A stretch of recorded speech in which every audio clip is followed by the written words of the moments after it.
afternoon, everyone. This is Chris on IMTM Worldwide Radio, and this is around the ATL side notes. Today, we're going to be talking about Game 79 of the 2023 Atlanta Hawks season against the Miami Heat. But before we get into all of that, first of all, thank you to NBA.com for all the highlights I'll be showing later on.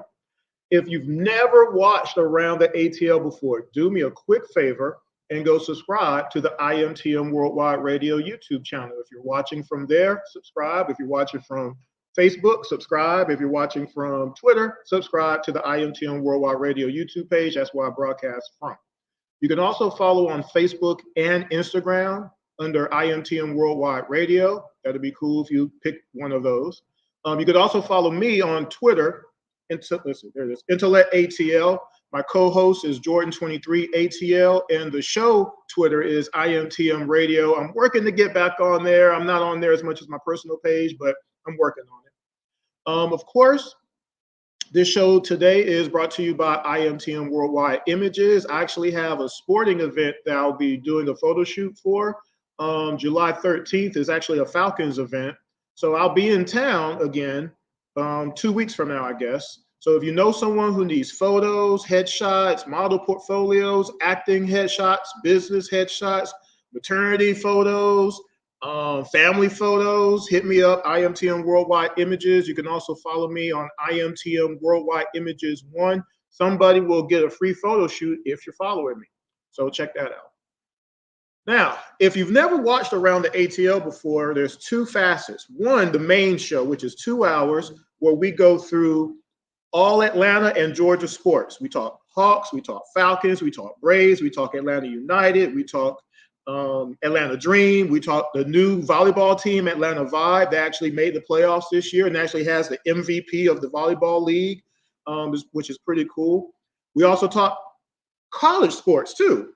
UGA, Georgia Tech every now and the blue moon, Georgia State, Albany State, Clark. We go through all those. It is seasonal. So, of course, we haven't gotten quite to college football yet, but we will. And once we do, we'll start talking about that. So if you're an alumni of the school in Georgia, definitely, tune into the show.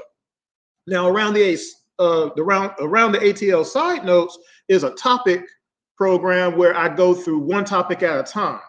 And over the last couple of weeks, I've been going through the 2023 season, starting with the play-in game against the Chicago Bulls, and I'm going backwards. So far I've gone over the Chicago game, Pacers, Timberwolves, Hornets, and now this particular game. So again, I'm going over these games actually on the premise, and I'm trying to help people prove that the reason that the Hawks lose all their games is because of Trae Young and Trae Young alone in his defense. Nobody else, just Trae Young. I'm trying to help everybody prove that, okay? So if you haven't watched, go back and watch, starting from the show called Around the ATL Side Notes, Trae Young, and then just come backwards and watch for yourself and see if you can determine if it's actually Trae's fault or not. That's all I'm saying, all right? So today, we're going to go over the Heat game. But again, if you've never watched the show, I do want to do a little bit of a recap a little bit. All right. So let's see, how can I start this? So first of all, make sure I'm going through this real quick. So I just mentioned I went through a lot of different teams, the Bulls, Hornets, Minnesota Timberwolves, the Pacers and whatnot, right? In that Bulls game, the play-in game, which was the last game of the season, did Trae Young give up all 42 points to Kobe White? Did you watch the game? Are you sure about that? Okay. Because if you watch that game, you know that, one, Trae wasn't even the primary defender on Kobe White. Two, the people who played him the most gave up the majority of the points on him. And in this case, Bogey, for whatever reason, was on him a lot, and then DJ, okay? Also, Trae didn't guard Vucevic, and he scored 24 points. Why is the point guard guarding the center? Well, that didn't happen, okay? So go back and watch who gave up all those 24 points, mostly layups, by the way. And then DeRozan. DeRozan had 22. Trae doesn't guard DeMar DeRozan, but who does? Go back and watch that. Now I broke it down in the actual show, but you can go back and watch for yourself as far as that goes. In the Pacers game, which was right before that. Now remember, in that Bulls game, the Hawks gave up 72 points in the paint and 42% from three. That was really a carryover from the last game of the season, which was game 82 against the Pacers, where the Pacers shot 52% from three and had 80 points in the paint. No adjustments, really. And who are the people who are hurting us on the Pacers? Siakam and Turner. They had 30 plus apiece. Okay. Did Trae give up 60 points to those two players? He gave up a couple of points because, unfortunately, he had to guard both Siakam and Turner a couple of times because their guys, the people who were supposed to defend them, for whatever reason, weren't on them. And it wasn't because it was a switch and they were targeted. Somebody had to pick them up. Okay. Game before that was the Minnesota Timberwolves. Okay. And in that game, the Hawks lost 109 to 106. Okay.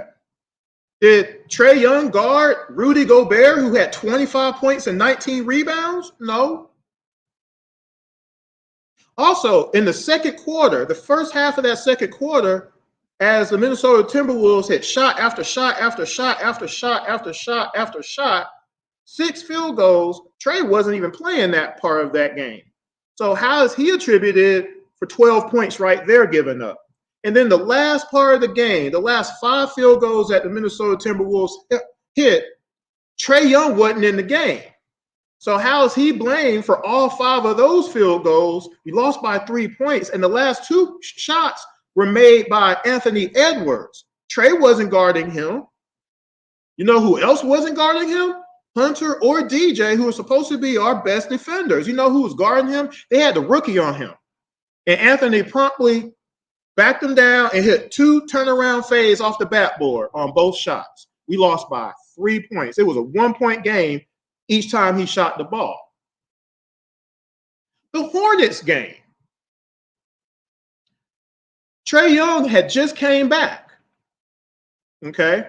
And I mentioned in the show promo that the Hawks still had the opportunity to get home court for the play-in. Now, whether or not that would have made a big deal or not, but the Hawks at the end of the day has a better shot at playing at home than on the road, right?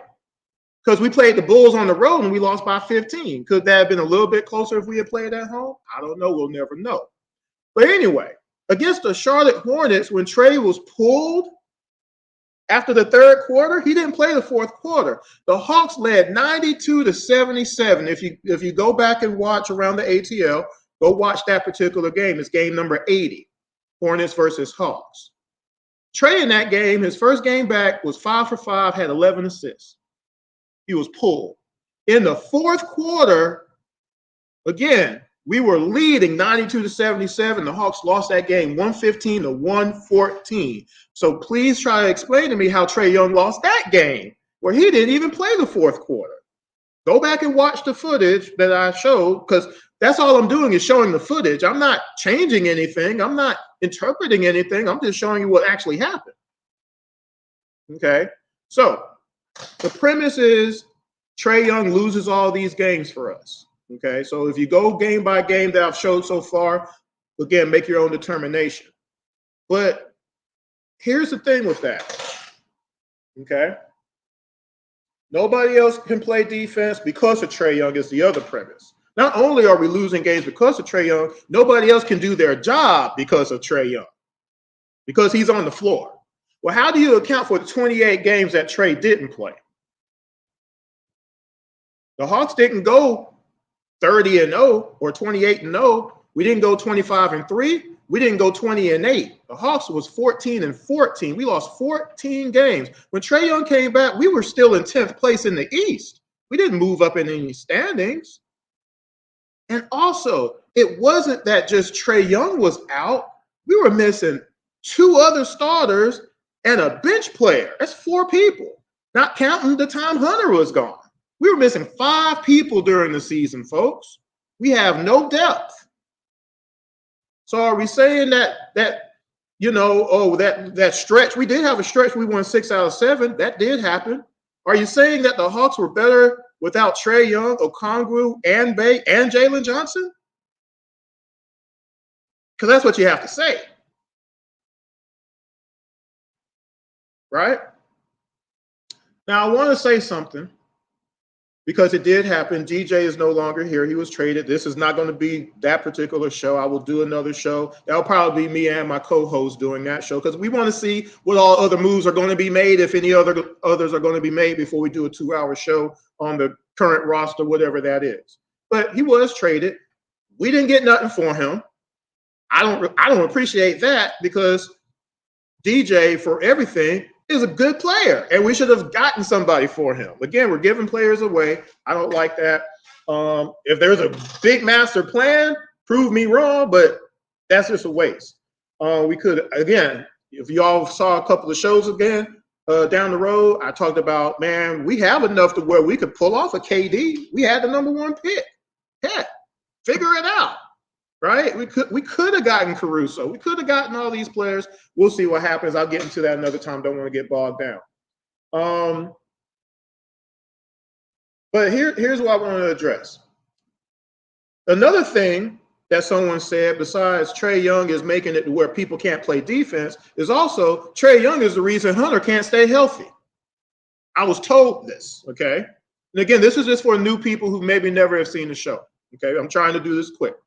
So you mean to tell me that Trae Young is responsible for Hunter hurting his left shoulder November 8th, 2019, his knee November 26th, his finger December 2019, his foot January 11th, 2020, his finger January 13th, 2020, his ankle January 31st, 2020, his ankle again February 6th, 2020, his other ankle to February 8th, 2020, his ankle again February 11th, 2020, his ankle again, February 19th, 2020, personal reasons, 2020, abdominal, 2020, February, his knee again, March 8th, his right knee, December 31st, 2020, his knee again, January 23rd, 2021, January 30th, right knee, March 26th, knee, 5/11, injury management. I mean, I can go on. I'm not going to go through all of it, but I did that in the previous show. It's a whole paragraph, okay? You're telling me that he can't play 70 games a year because of Trae Young. That's what people are telling me, okay? Now, again, and I don't want to go through all of this either, kind of, but I kind of want to throw it out there, is that where is the hatred for Trae Young and him being a preventative measure of not being able to win any games because of his defense during the ECF run? The Knicks, he had 32 and 10 assists, 30.7 assists, 21 points, 14 assists, 27 points, 9 assists, 36 points, 9 assists, clincher game. You got Kevin getting 8, 9, 10 points. Hunter 5 points 2 times in that series. Hunter getting 5 points 2 times in that Knicks series. And then Philly, 35 points, 10 assists, 21 points, 11 assists, 28 points, 8 assists, 25 points, 18 assists, 39 points, 7 assists, 34 points, 12 assists, 21 points, 10 assists. We know Game 7, Kevin in that series, but he had a 3-point game, a 10-point game, a 0-point game in that series as well. The Bucks series, 48 and 11, Game 1, 45 in Game 3. Then, of course, he got hurt. He came back. He was 19 and 9, but he wasn't the same, obviously. In that particular series, you got Kevin. He had 13 in Game 1, but then 8 points, 11 points, 15 points on 1 of 7 from 3. Game 5, he had 8 points, 3 of 12 from the floor. Game 6, he had 6 points. Of course, you got the Miami series. Now, the Miami series, he didn't play well in that Miami series. Well, we were playing Coach Spo, and Coach Spo don't let the best player of the team beat you when there's so many other things going on. You know what those things going on? We had multiple people nowhere near full strength. Bogey was hurt. Gallo was hurt. John shouldn't even been on the floor at all. Clint wasn't really available, right? So game 1 was a complete disaster for Trae, obviously. But games 2 and 3, he actually had pretty good games. He had did I have it written down here? I don't think I do. Yes, I do. 25 and 7. Game 3, 24 and 8. We won game 3. But Kevin averaged like 8 points in that series. Hunter was doing his thing. It was his best series ever. But we didn't have no other help. And we got eliminated. Then you got the Boston series, of course. That was just a year ago. Okay. 16 and 8, game 1. Didn't play that great. But game 2, 24 and 6. Game 3, 32 and 9. Game 4, 35 and 15. Game 5, 38 and 13. Game 6, 30 and 10. He was averaging 2 steals a game. DJ was doing his part scoring. We needed somebody to slow some folks down.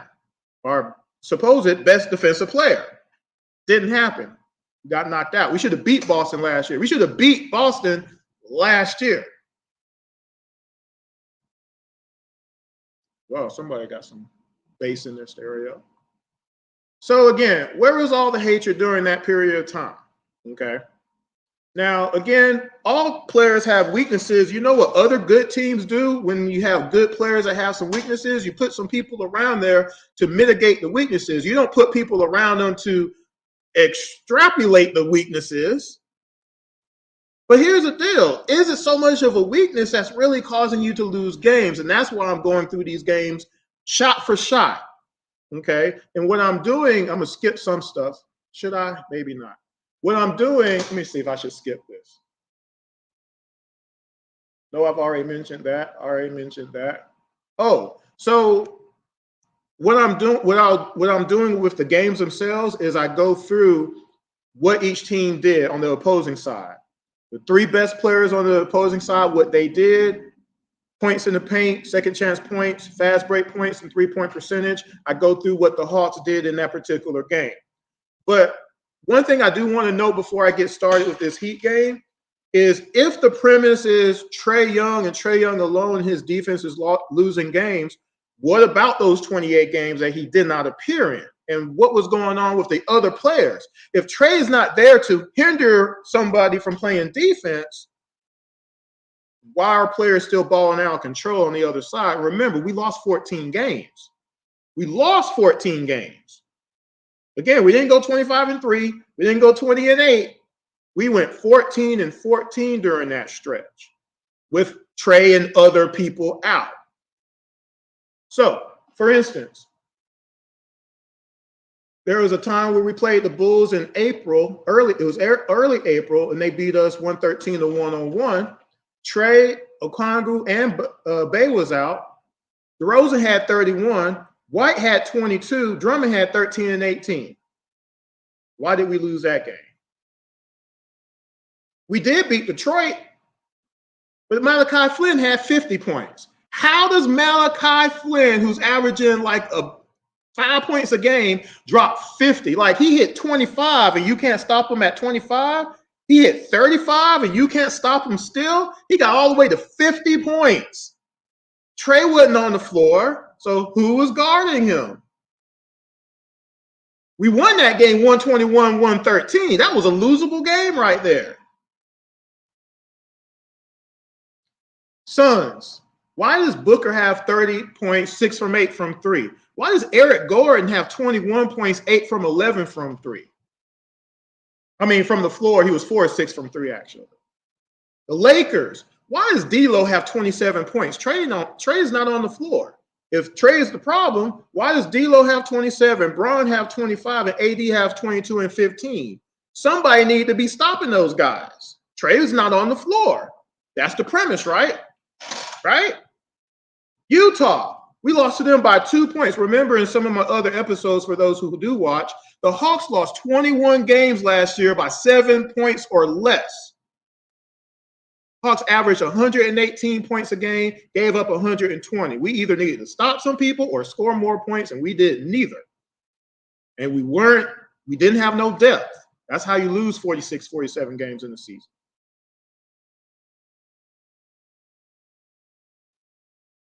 Am I back? So against the Utah Jazz, why does Keontae have 25 points, Sexton have 21 points, John Collins have 18 and 11. And Johnny Juzang off the bench has 19 points, 7 to 11 from the floor, 5 of 8 from 3. We lost that game by 2 freaking points. Portland. Why does Anthony Simons have 36 points? Trae ain't playing. Why does Ayton have 33? He was 15 for 20 from the field. He missed 5 shots the whole game, dropped 33. Trae's not there to stop to hinder people from playing defense, which is the premise. Why did that happen? We lost that game too, by the way. Pelicans lost that game, went 16 to 103. The Nets, we played the Nets basically back to back. The first time we played them, Bridges had 38, Cam Johnson had 23. Second time we played them, Dennis had 23, Cam had 29. Day'Ron Sharpe had 12 points, hitting 71% from the field. Warriors, 134 to 112. Trae ain't there to mess it up, right? So why does Curry have 25? Clay have 24. Kuminga had 25. He was 11 for 11 from the field. If the premise is Trae is stopping you from playing defense, how does Kuminga have 25 points in that game? By the way, you can comment on the comment section. I do pay attention to it. Kings. How does Harrison Barnes have 32 points? Sabonis had 14 and 21 boards. We lost that game. Philly. Trae ain't playing. Joel has 38. Okay, well, Joel's going to get his. Okay. Well, why does Maxey still have 30? Who's guarding him?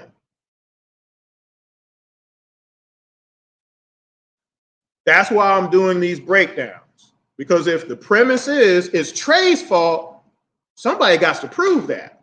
You can't just say it out loud and hope it sticks.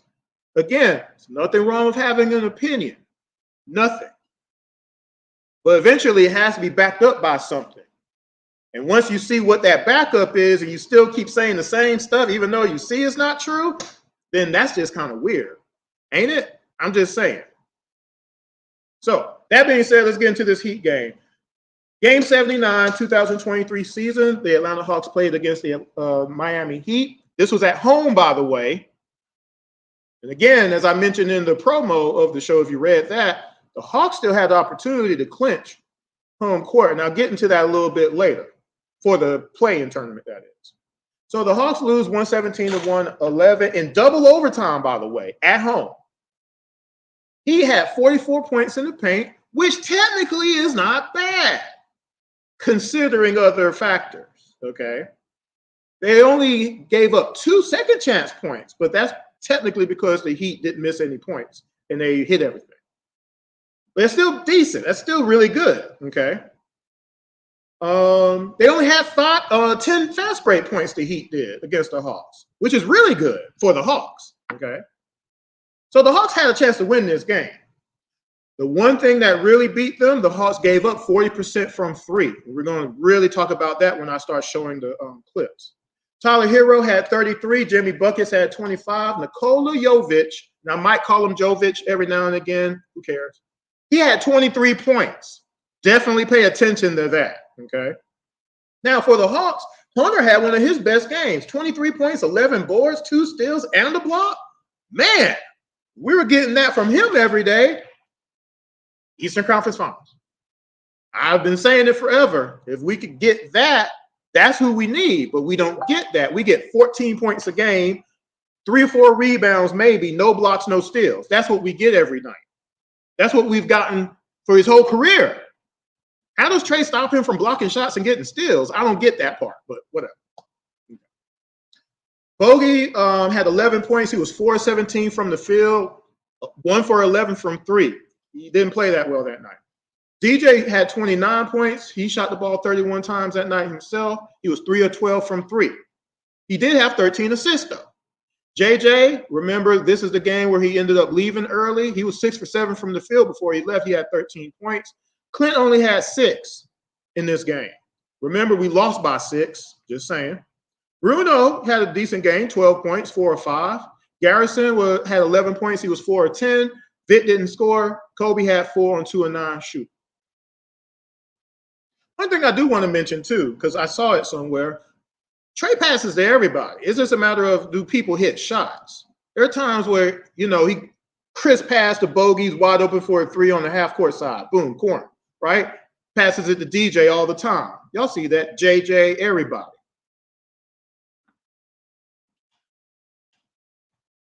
Trae is an equal opportunity passer. One of the biggest things is we don't cut. Never cut. We don't set screens to get people open. We don't set screens for shots. It's the most annoying thing. And if you've ever seen any of my basketball videos when I play basketball, which I might play tonight, I don't know. We'll see how I feel. But I always love setting screens for people. When I know I got shooters, I'm not trying to shoot. I'm trying to get my guys open. I'm trying to win the game. I'm not out there for exercise. I'm in my late 40s now. I'm still running with these guys. We play with a clock. It's intense. I'm trying to win. I'm trying to set that screen. I'm trying to pick and pop, give and go. I'm trying to really run offense through me. I'm going to give you an easy layup or a wide open 3 from the post. I get 6 assists a game, okay? But the Hawks, we don't do enough for the passer that Trae is. Most of his passes are forced. He's always trying to pass, but most of them are forced because people are just standing still. 3 people at the 3-point line and Clint doing whatever he's doing because he can't post up. But anyway, so first quarter, remember we lost this game by 6 points. I want you to remember that. And remember that Trae did not play this game. I need you to remember that. I'm going to remind you, but I'm saying it at the beginning. So first quarter, let me set this up. And don't forget, subscribe to the IMTN Worldwide YouTube channel, please. So first quarter. So I want you to, dang, I hope I uploaded everything. All right, cool. So who has Tyler Hero?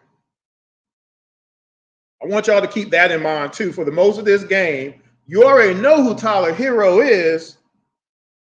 Why is Bogey guarding him a lot?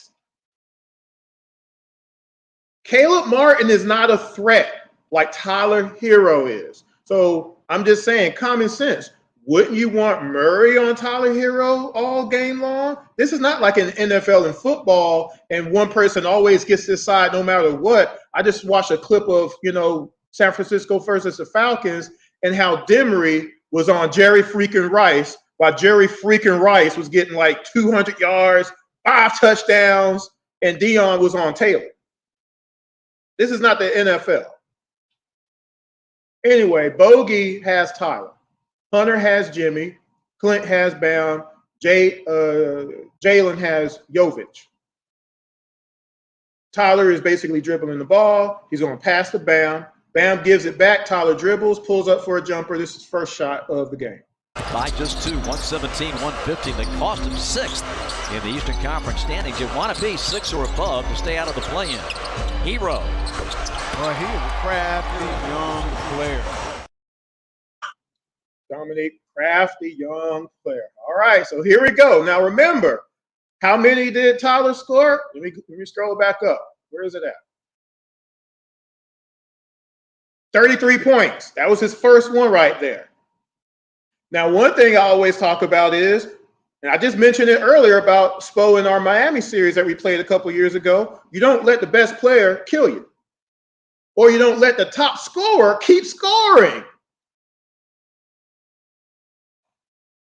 That was the first bucket right there. All right, shot number 2. So Jimmy goes around Hunter. All right, Bogey, who's not guarding anybody right now, when you watch this, okay? So Bogey, because he's out of place, he's able to at least stop ball. Jimmy passes to Jovic. Jovic passes it to Martin, okay? I'm just setting y'all up for this. Martin drives on Bogey. Now, Clint, who's been standing in the paint most of this possession, is there. But since he is there, Bam is wide open at where? The 3-point line, because Clint don't want to come out to contest nobody. Second shot, first quarter. Jimmy gives it up. Jovic to Martin. Bam for 3. And he hits it. Now, please explain. No, don't even explain to me. Just tell me, is that acceptable to y'all? Clint didn't even move. He just 3. That's what he just did. Is that acceptable to anybody? And remember, you got the comment section. Make sure it's clean, though. Okay. Now, one thing about, and I'm probably going to mention this later, but just basketball, that wasn't even a switch situation right there. But even if it was, guess what? For that period of time, you got to stay with that new guy. Okay. But there's ways to avoid switches. You can hedge. You can fight through the doggone screen like I always talk about. But right there, I don't care what the situation is. You got to go out and try to do something to prevent that shot from happening. That's the job. If you just don't want to do the job, don't play. And there is where I get angry with people when we were talking about basketball and people preventing people from doing your job. No, your job is always to play defense, even if somebody gets beat.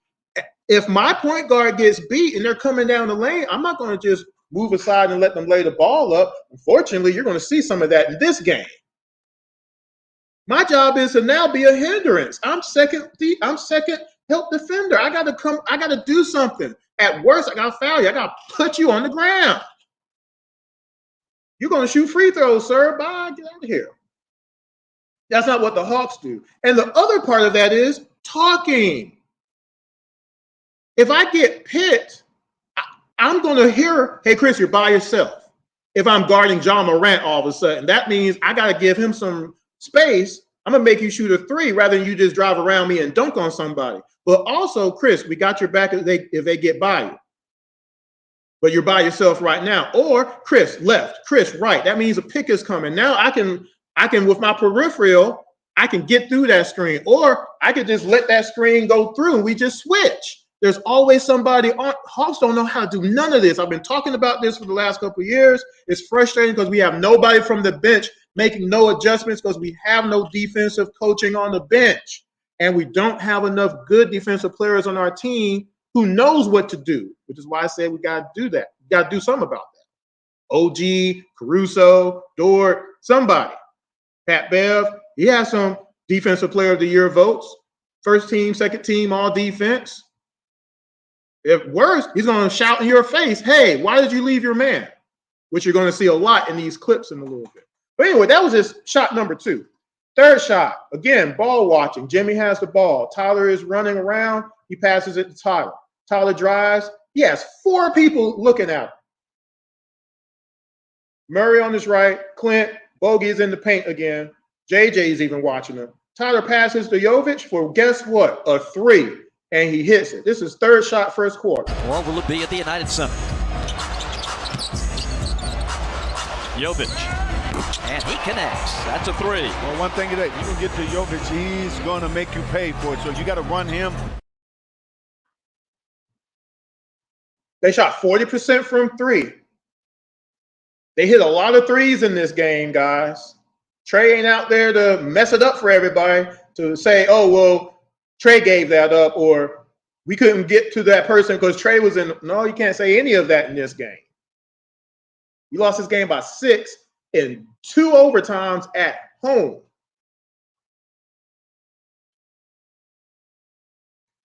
Shot number 4. This is the 3rd straight 3 that the Hawks have given up in the first quarter. DJ has Tyler. Bam has the ball. Clint is on him. Caleb Martin is able to pick Clint. Clint comes all the way out to the free throw circle. Bam then picks DJ. Tyler hits a wide open 3. Adebayo on the handoff to Hero. He'll take the 3. And this one drops in for him. That's his shot. When he moves to the right off the screen, that's his favorite shot. Yeah. You can't self-pick yourself. Anybody who's played basketball, and again, I just don't think a lot of people have actually played basketball on a court before. You can't defer on a pick or a screen. You can't do that. Like, you're just giving up your assignment. That's what that means more than anything else. You're ho-hum, I can't move. I'm being held up by a smaller person. I can't get through it or around it. I don't know what to do. See, we don't rotate well enough to give up that. We don't.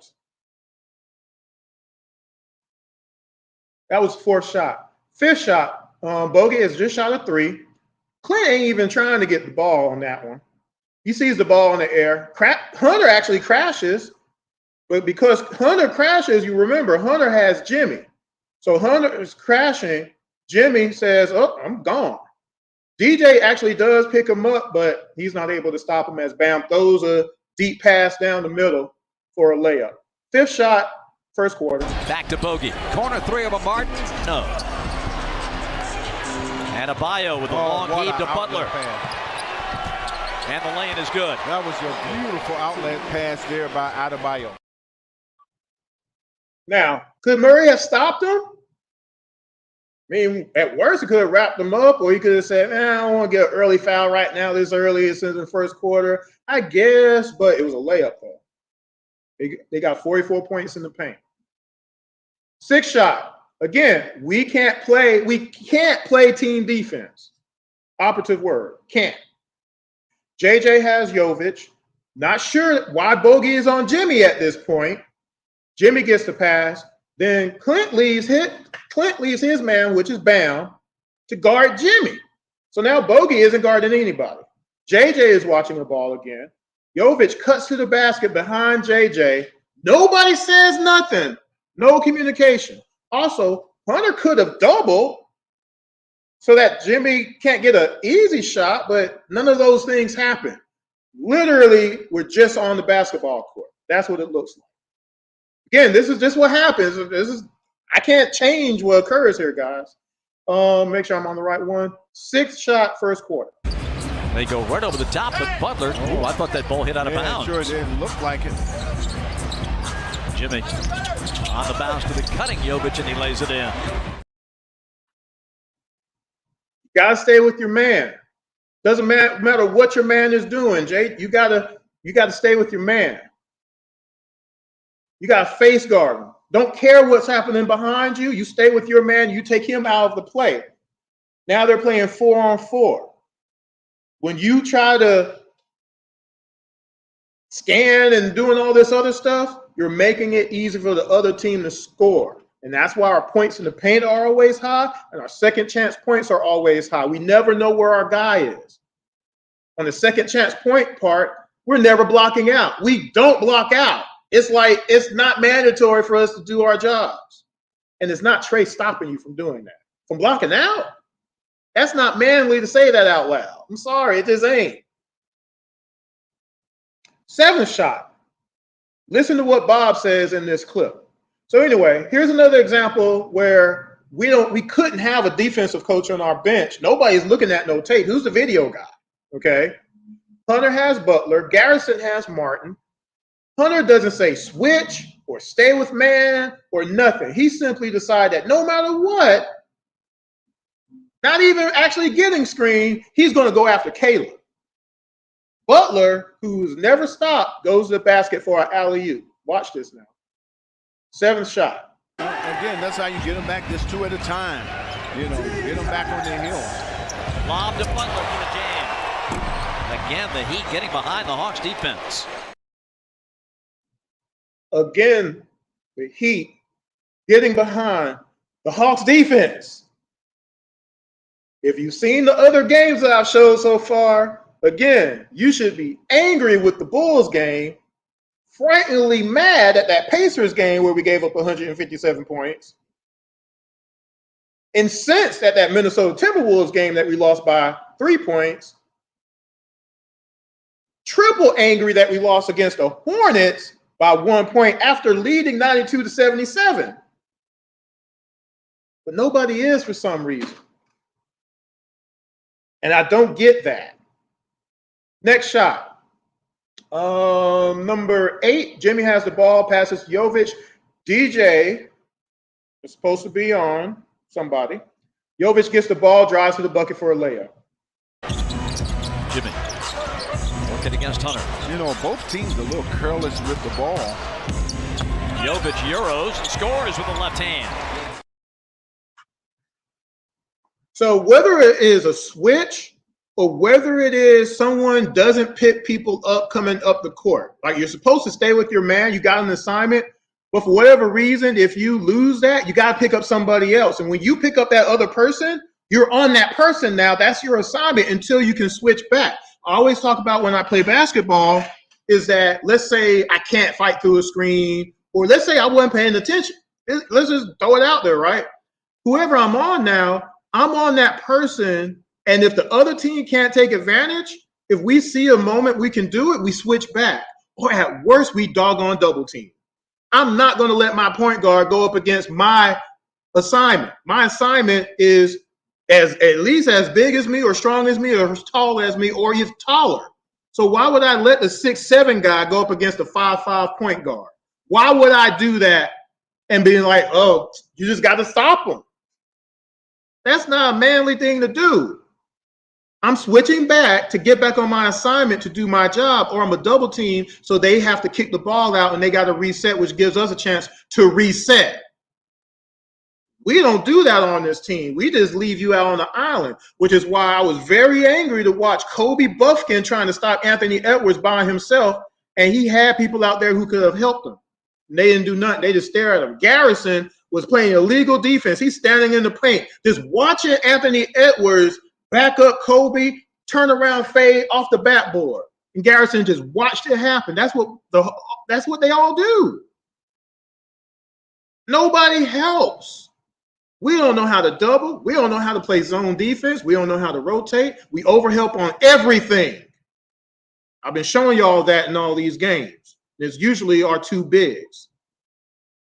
You're not going to stay with your man. You're looking at the point guard the whole way who has no intention of doing nothing. He's just waiting for his big man to slip on through for a layup or a dunk. And it happens every single time. Well, it's Trae's fault, though. Which one was that? Was that the layup? 10th shot. And by the way, don't forget, you can comment on there. Make sure it's clean. Okay. Tyler has the ball. This is 10th shot first quarter. Tyler has the ball. Kobe has him. Love sets a pick. See, I should already tell you what's about to happen right there. Kobe goes through it. Despite that, I just said that, right? Despite that, Bruno's going to go over help on Tyler and leave Love wide open for something he's been doing his whole career. Hitting the three. What did I say? Heat shot 40% from three in this game, didn't they? Oh, messed up right there. All right, here is the 10th shot, first quarter. Who can just create a shot. He shoots that high fadeaway jump shot, hard to get to. Kevin Love for three.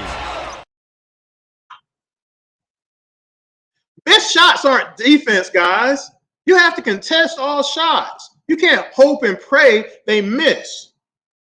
There's times where players have a bad shooting night. That's not defense. You got to stop shots. You got to stop the attempt. That's defense. You're either taking it from them or you're making them do something that they didn't want to do or making them take an oblong shot of some sort. That's defense. Not just watching the ball go up in the air and hoping for the best. And God, I hope that don't go in. Last shot of the first quarter, Tyler has the ball, drives it up on Kobe. Pretty easy. Love the rebound. Another great outlet passer. One of the best in the league still to this day. 28-27. Hero with the burst of speed. Tyler Hero has 7. Tyler had 33 points in this game. It don't have nothing to do with Trae Young. Trae Young didn't play in the game. So how are we blaming Trae Young? Not sure. But the whole premise is Trae Young is responsible for all the losses. Explain this game. Explain the Hornets game where he didn't play the fourth quarter and the Hawks blew a 92-77 point lead. That happened in real life. This is not the Matrix. This is not AI. I can't change what happened in these games. I'm not doing nothing to manipulate. Hold on. Manipulate the video. NBA.com, this is every shot that the Heat made. Okay? That was the first quarter. Second quarter, first shot.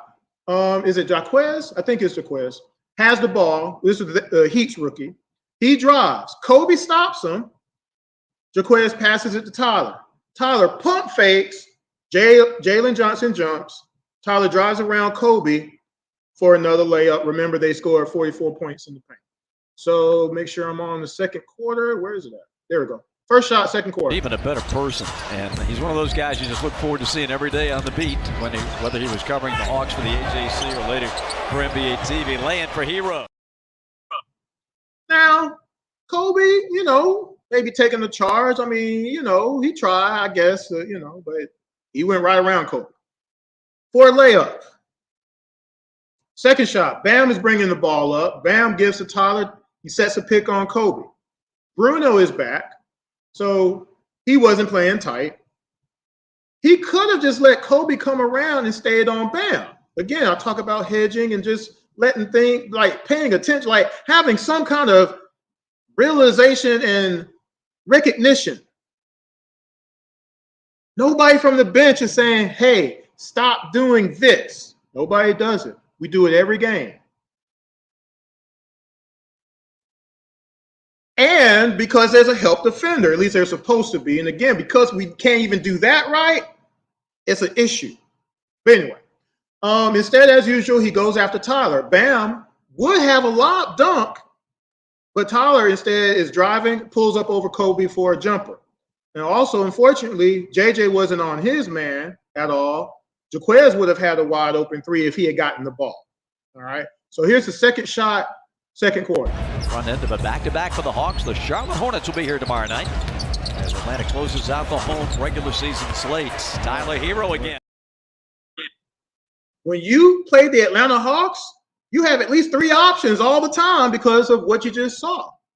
There's no reason to do anything different because the Hawks don't have a defense for it.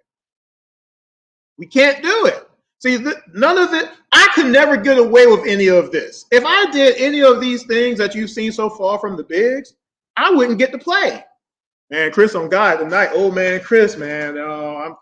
You playing? I can't pick. I ain't picking Chris because he just giving up. He's just I'm old. I gotta. I couldn't get away with any of this. I've been playing for 40 plus years. I've never done this. It's just basketball. I don't care how much money you get paid. It's basketball. At a certain point, it's basketball, folks. Okay? I promise. It's just basketball.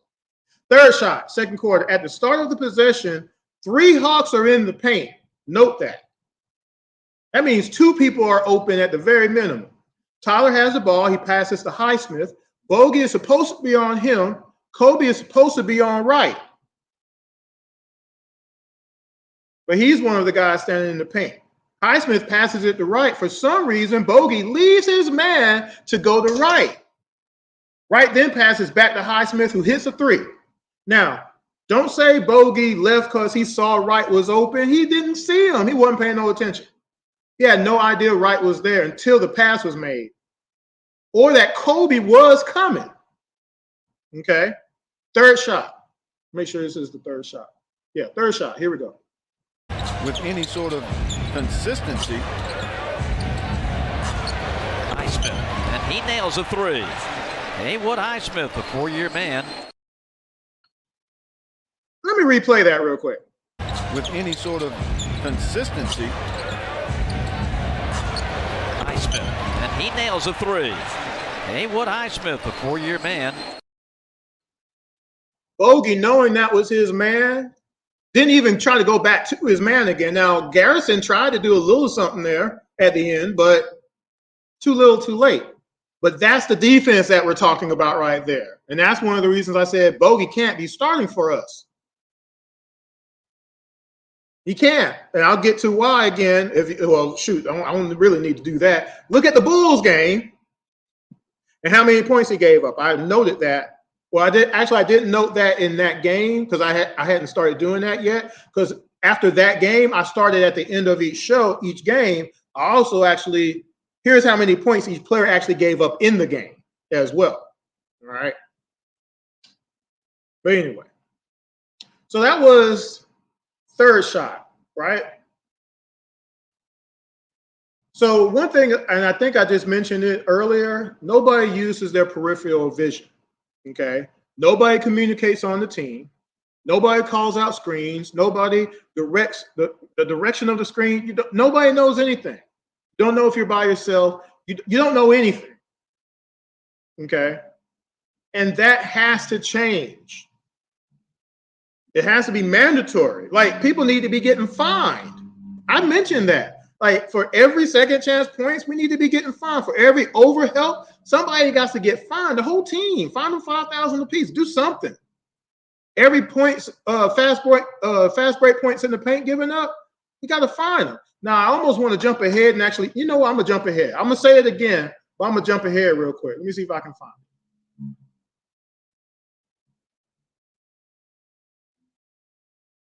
The Hawks are 25th in the NBA in points in the paint given up.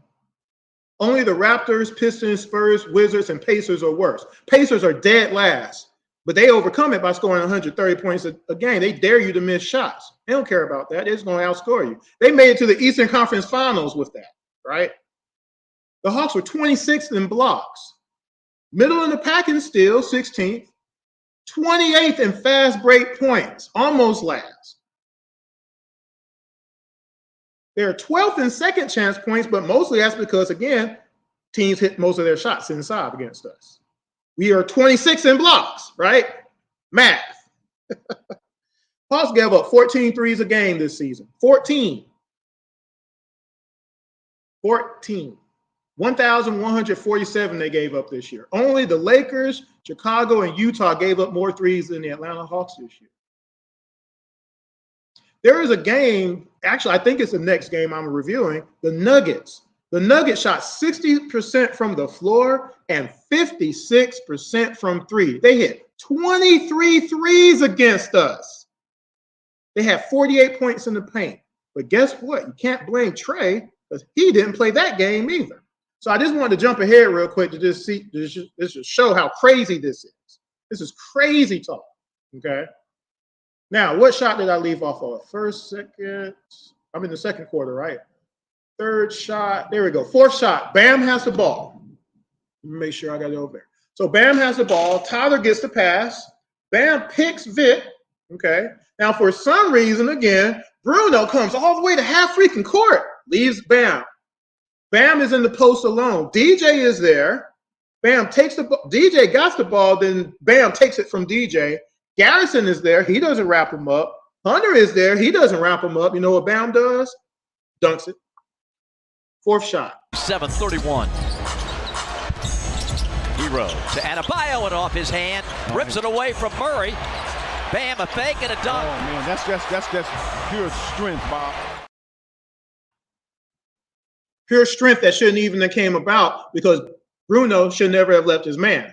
But Bruno does what Bruno does and what Clint does, and they overhelp, and they're playing somebody who don't need to be played. They're going to do it no matter whether or not the guy makes it through the screen, fights through the screen or not. They could just back off and just be like, oh, you go ahead. I'm going to stay with my man. Or the Hawks can say, switch. That way, boom, somebody is on that man still. Now they can't lob it because somebody is on. You're going to run him over? Offensive foul.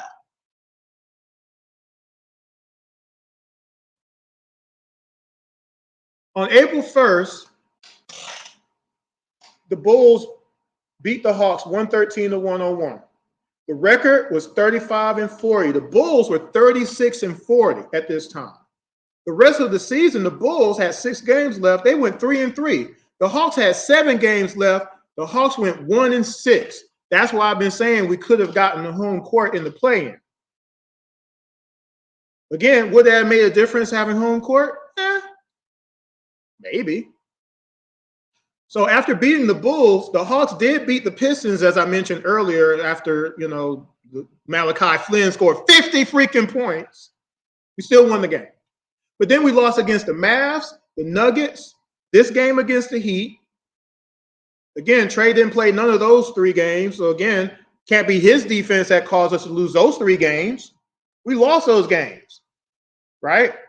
Again, the next game was the Hornets. He played 3 quarters. He was benched in the 4th. This was his first game back. So he was basically on a minutes restriction. The Hawks had a 92-77 lead in that game. We lost 115-114. We couldn't stop freaking Grant Williams, who had 16 points. He was 2 of 3 from 3. That's Clint's guy. Couldn't stop him. Lost that game. Of course, we got destroyed by the Pacers. They scored 157 on us. And again, you can go watch these games. They're all on around the ATL on the IMTN Worldwide Radio YouTube page. Make sure you subscribe right there. Again, Siakam had a 30-piece. Turner had a 30-piece.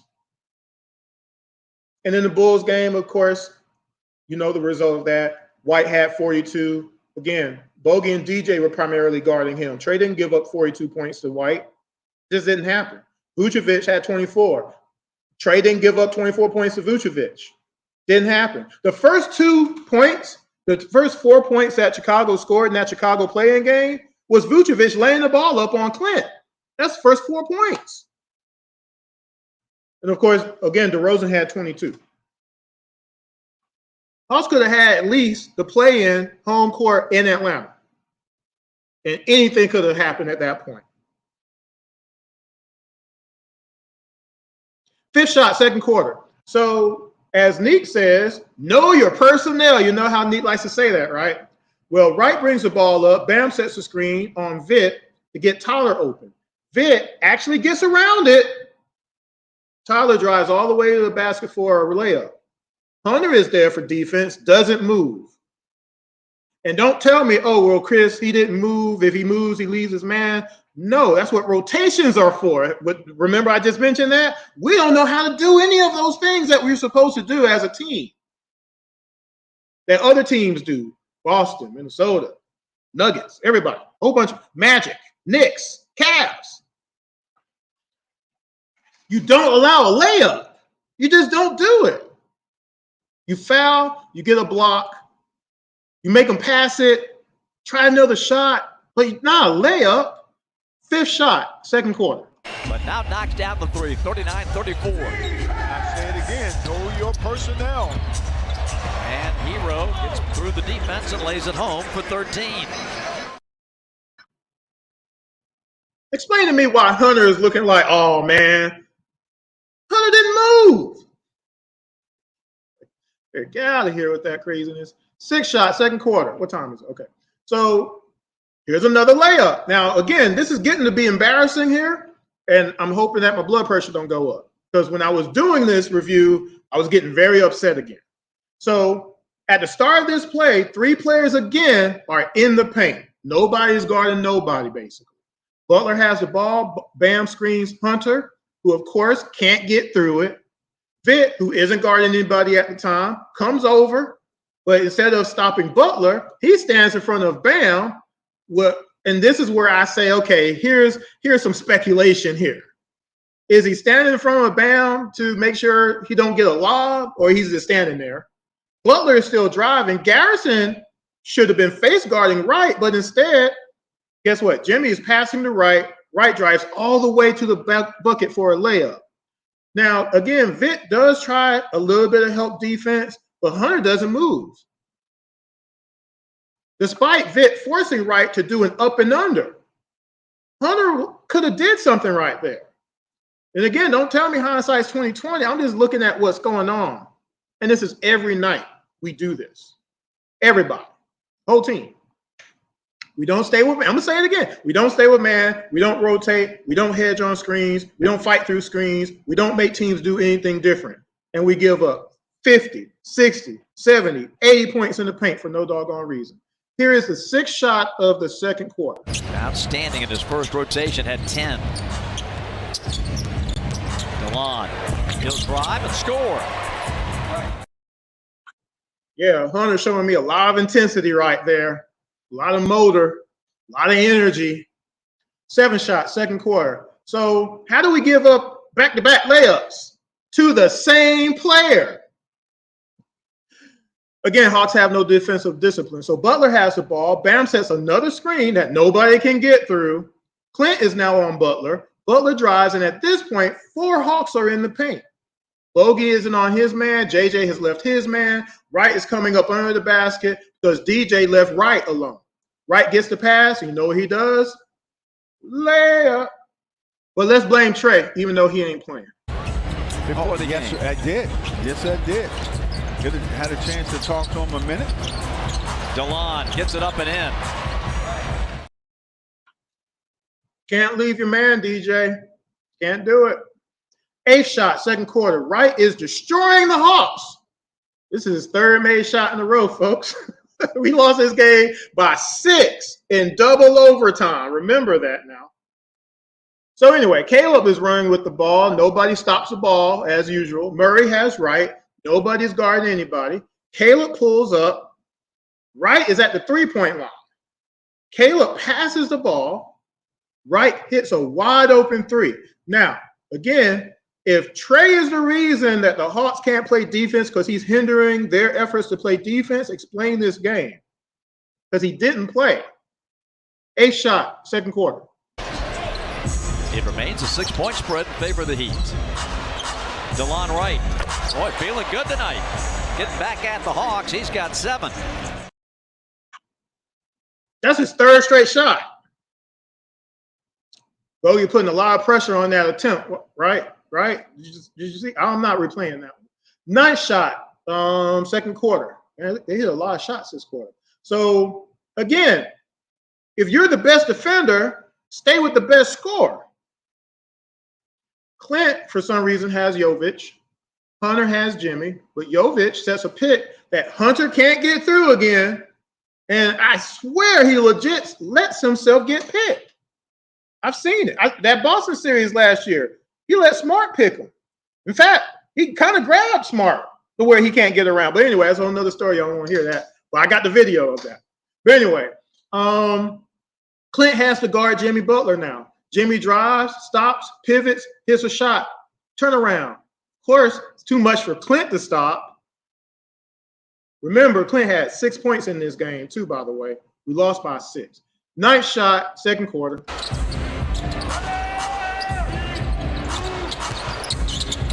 Jimmy pivots. Banks it, hits. Jimmy buckets. Does it again. Nice little. Jimmy buckets. Does it again. 10th shot, second quarter. Tyler is bringing the ball up. Who has Tyler?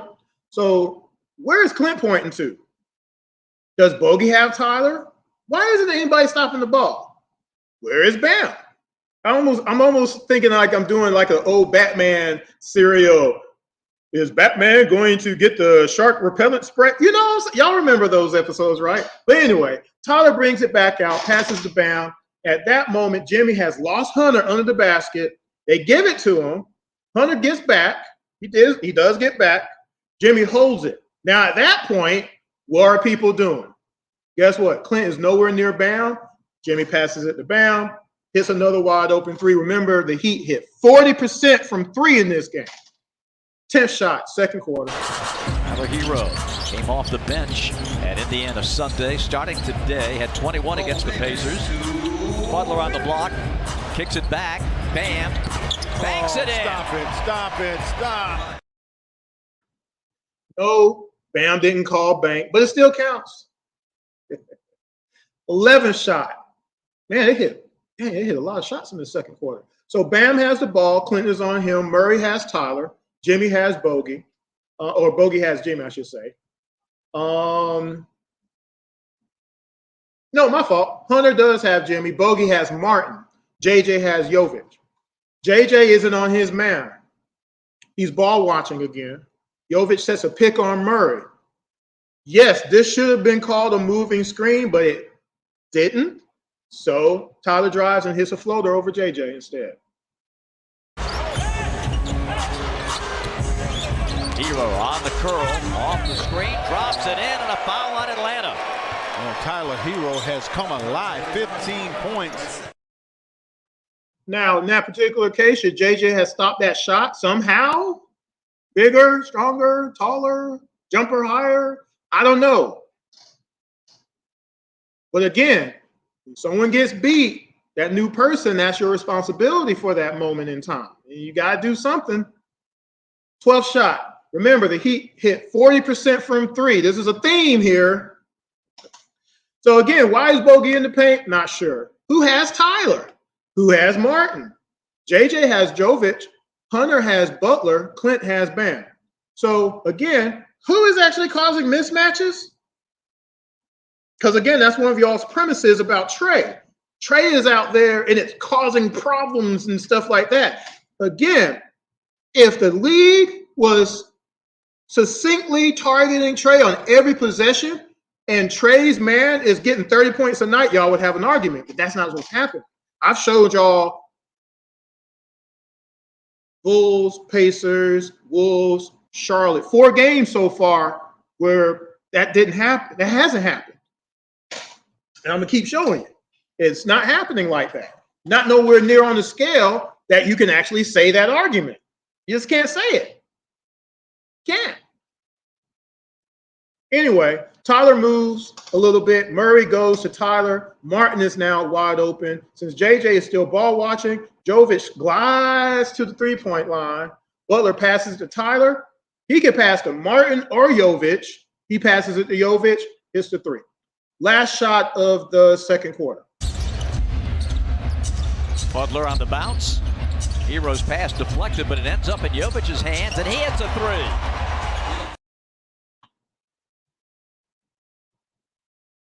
Is anybody mad? I don't get it. Anyway, don't forget you can comment in the comment section. And don't forget to please subscribe. Take a second, subscribe to the IMTN Worldwide YouTube page for me. I really would appreciate that. That way you don't miss future shows, and you can go back and watch all the shows I've done so far on the other games that I've reviewed so far, plus shows in the past, interviews with Bob Rathman, Steve Holman. I know y'all love those guys that broadcast all the Hawks games. We've interviewed Dominique, John Collins, Jerome Jovanovic, Marvin Freeman from the Braves, all kind of different people. So if you like Atlanta sports, join us. Now, I've already went through the fact that, you know, the Hawks don't play defense like the other teams do. Boston, the Wolves, Knicks, Magic, Heat, Nuggets, Clippers, Thunder, Grizzlies. They have better defensive discipline. But also they got some better defensive players too. Like the Grizz got Jaren Jackson Jr. for crying out loud, right?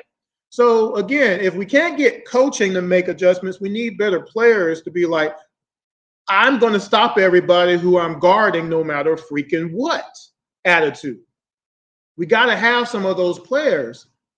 We don't have an edge. That Eastern Conference Finals run, we had an edge. And even though technically we did all the stuff that we do now, we didn't do it as much. Their energy mitigated some of those things. The overhelping, the rotations were just a little bit better. Plus, you had John Collins there too. He's a much better help defender than we've ever had. And he could play one-on-one post defense too. And Clint was playing a lot better during that when he was available. Okay. So you take a lot of those things for what it is. But we don't have none of that now. And again, we're 25th in points in the paint given up, 26th in blocks, 28th in fast break points. We give up 14 threes a game? How many times have you heard me that he have hit a three? There's going to be a stretch where you're really going to get mad on those three-pointers, but I hadn't gotten there yet. I don't want to go too far ahead. Hawks gave up 1,147 threes this year. Only 3 teams gave up more. Again, Utah, Chicago, and the Lakers. It's not good. And again, the next game I'm doing, I believe, is the Nuggets. They shot 60% from the floor, 56% from three. They hit 23 threes on us. I can't make that up. It happened. And again, if the premise is Trae's fault, well, explain these games. Especially at the beginning of the show, I went through all those games that we lost and all these different players balling out of control, Trae ain't on the floor. Why did we lose 14 games instead of going 25-3? Anyway, third quarter, pretty easy one to start the third. If I can find it, there it is. JJ wasn't really paying attention. Butler takes the ball from him and dunks it. Pretty easy. And Bob, you're talking about the turnovers. Hawks right now sitting at 8, so they got to freshen up in that department. No, make it 9. A blind steal and dunk by Jimmy Butler. Also notice nobody communicated. JJ, here comes Jimmy. JJ, hold it up. JJ, look out. No recognition. Nobody cares. Nobody is together. I'm just out here by myself. I'm going to just do it on my own. I'm going to get my 30-something shots tonight.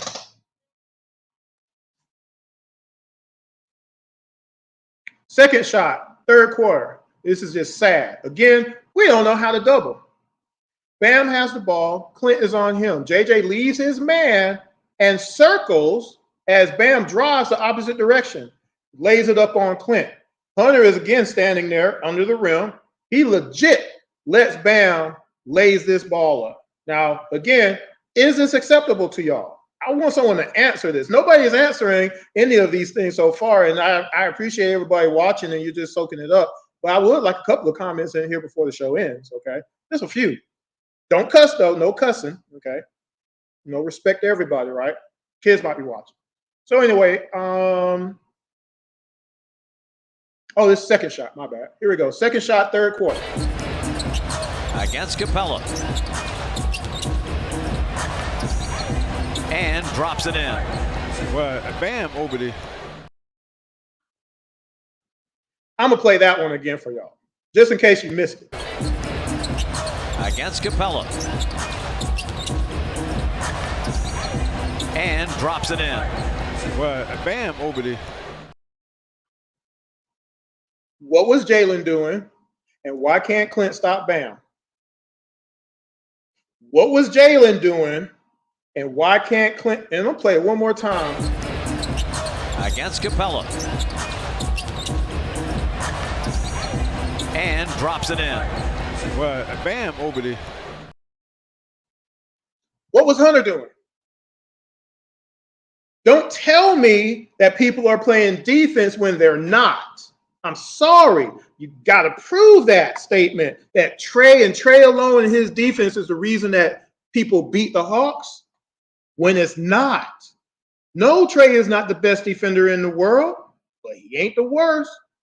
And the expectation factor is not that Trae Young should be Gary Payton, but there is an expectation factor that Hunter is supposed to be better than he freaking is. He should be as good as Scotty freaking Barnes, who gets 19 points a game, 8 rebounds a game, 6 assists a game, a steal and a half a game, and a block a game.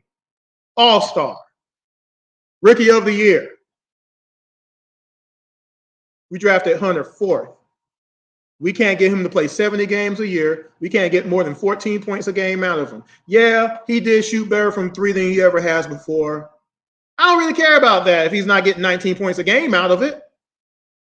He ain't rebounding. He ain't stopping nobody. When was the last time you heard, oh, Hunter locked him down, Oh, well, he plays pretty good against Luka. We play Luka twice a year. We ain't in the Western Conference. Stop the madness. This is why I do this. When you say stuff, you got to prove it. When it comes to journalism, that's important. Because when you keep saying stuff that ain't right, you know what the company does? Retraction. You got to retract that statement. You got to stop saying crazy. Fired.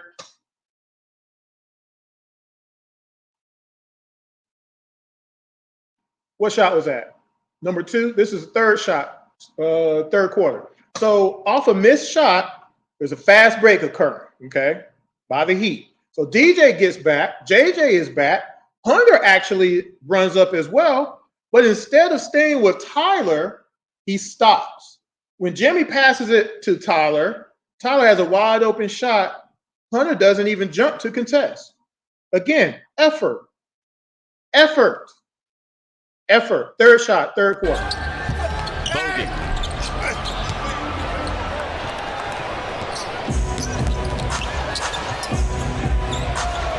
Tyler Hero. Man. That's not a contest, y'all. That's I'm a slide up. I'm not gonna jump though. I'm not gonna put I'm 6'8". I got some height. I'm not gonna jump though. I'm gonna just kind of pretend like I'm contesting because it don't really matter.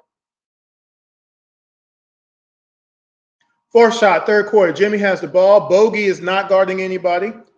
Pointing around as usual. JJ also is not guarding anybody. Jimmy passes it to Jovic. Guess what happens? This is a fourth shot, third quarter. Hawks have stayed within striking distance. Jovic rattles home another 3. That's his third of the night. Bogey didn't even jump either, did he? No, he didn't. Fifth shot, third quarter. Jimmy has the ball again. Now, again, what kind of defense is Hunter playing? I'm asking. He backed up 20 feet? I'm not making this up. I'm just telling you what's happening now. Bruno has Jovic, but has 2 feet in the paint. Jimmy passes to Jovic. Know what he does? I'll let y'all look at it. Hawks just 7 of 28 on threes. Jokic loads up. That's going to drop in. Jovic now with 18. That's the second shot. That's right after y'all heard the Hawks are 7 for 28 from three. We just keep jacking them up, even though the other team is just hitting them wide open, no contestation. And we just going to let it happen. That's what we do. That's Hawks DNA. Sixth shot. Now, this is interesting. So after a apparent pick, Bruno is at half court on Tyler. Now, if he had stayed on him, that would have been the correct move. Murray switched on Bam. Now, on my Sunday night basketball videos, I talk about now if a switch occurs like that, you've got to stay on that guard or whoever it is for the rest of that possession unless you can switch back. Like if the other team don't take advantage of the mismatch, whatever it is. If you have a moment to be able to do it, or if the guy calls out, hey, Chris, switch back, I got it, right? This is me playing basketball, okay? But the Hawks don't do any of this. So in this case, Bruno gets back to Bam. Murray does get back on Tyler. Tyler then drives all the way to the bucket on DJ and gets an and one. Hunter, as usual, right there, does nothing. Could have stopped the ball, could have stopped him from shooting, something. Reset. No effort. Sixth shot, third quarter. Oops, I missed. There it is, sixth shot. Minute 45 left here in the third quarter. Hero, protection. Got fouled and scored.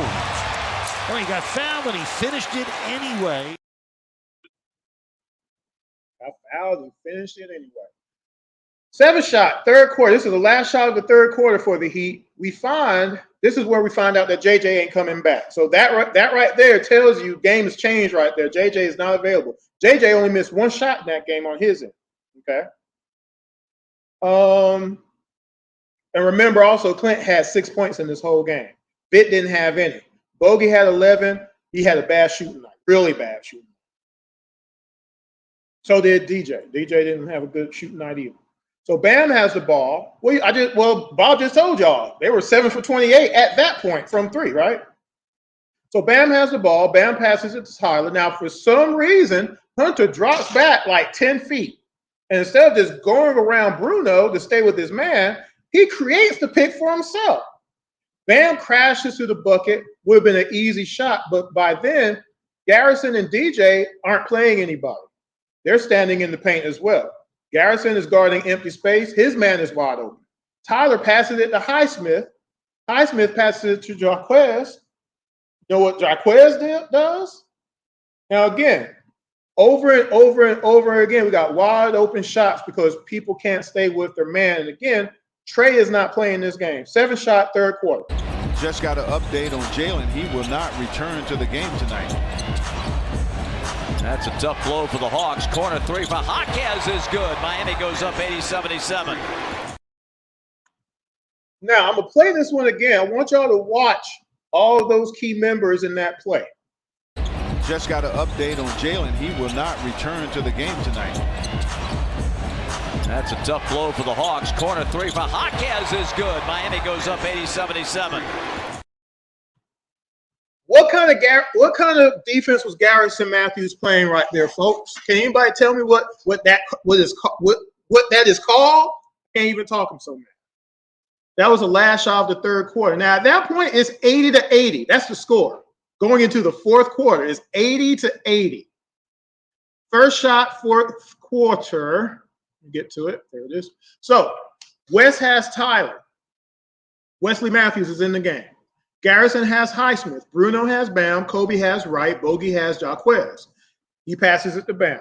Now Tyler sets a space screen on Garrison just to get him open. Highsmith curls. Jaquez moves to the paint. Okay. Tyler gets the ball, drives Bruno, and drives, I should say. Now, Bruno takes another horrible angle on Tyler. Tyler goes past him and puts up a floater on Bogey. First shot, fourth quarter. There it is. And you don't want to give these guys extra fouls being in the penalty.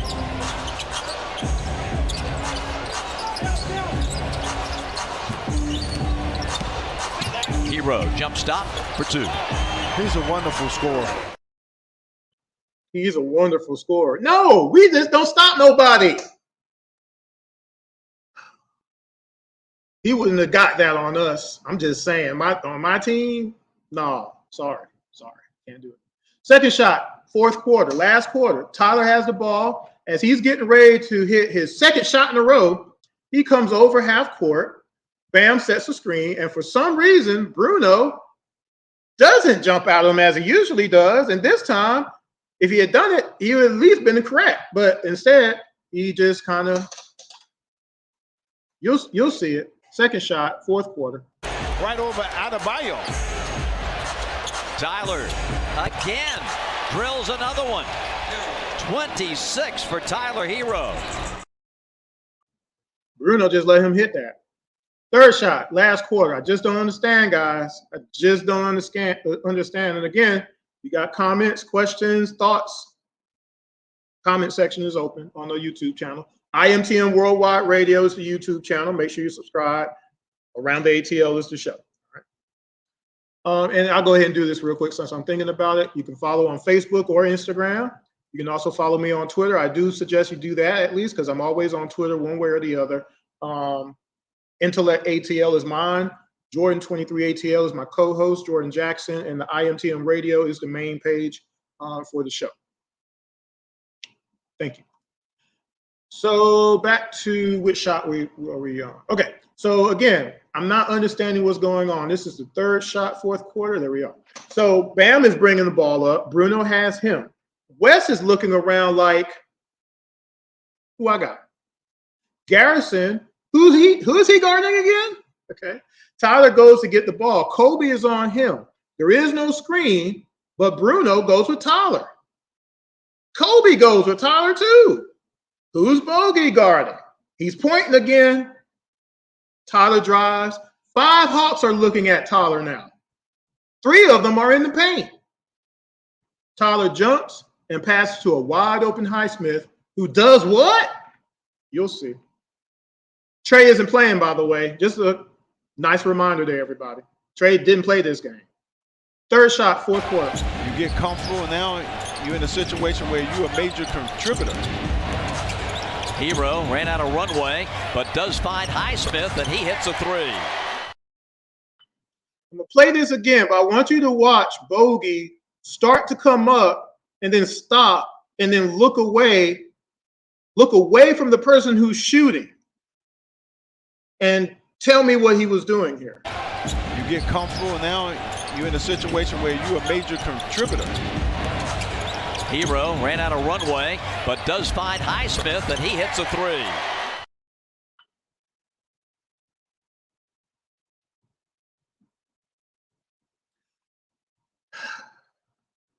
Fourth shot. This is really hilarious at this point. I'm not even going to describe this one.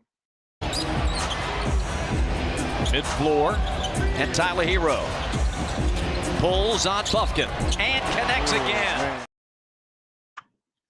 Fifth shot. Now, remember this game was at home. Vitt just gotten a steal, then Highsmith steals it back. I'm not sure why Hunter is on Bam at this point and not Clint, and why Hunter is not on Jimmy. But anyway, Highsmith passes it to a wide open Jimmy. You know what he does? It's so special. He moves in. That's stolen by Vitt. Taken back by Highsmith. 4 seconds, 3 to shoot. Corner 3 is good by Butler. Well, Highsmith is real shaky with his handle. Highsmith is shaky with his anyway. So the Heat shot 40% from 3. They didn't kill us in the paint. They didn't kill us on second chance points. They really didn't kill us on fast break points, although those 10 points did come back to haunt us at the end of the day. But it wasn't like it was 26 fast break points as usual. We couldn't stop them from shooting wide open threes because we wouldn't rotate and wouldn't contest. but we can't stay on our guys. That was the 5th shot of the 4th quarter. So here is the last shot of regulation for the Miami Heat. Jimmy has the ball coming up the court. Hunter has him. Jimmy drives and gets an and one. 94-92 Miami. Under 5 to play. Jimmy gets the bucket and one. Hunter is our lockdown defender. He's our best defender on our team. We gave up picks to get him at 4. He was a defensive player of the year in college. He was a defensive player of the year in the ACC, and he don't stop nobody. Fortunately, DJ did hit a shot to take it to overtime because that was the game technically. That last shot, that was game winner for them, but came back down. DJ got us into overtime. So overtime number 1. First shot, Jimmy has the ball. Vit has Jovic. Bogey has Highsmith. He's standing in the paint once again. Bam comes to set a screen, and instead of avoiding it, Hunter is picked. Now Clint has Jimmy. What is Vit doing? Doesn't matter. Jovic slides. Jimmy passes. And you know what Jovic does again? But it's a big possession for Miami. They got to get a score. Butler turns the corner. Gives to Jovic. And he hits a 3 in the corner.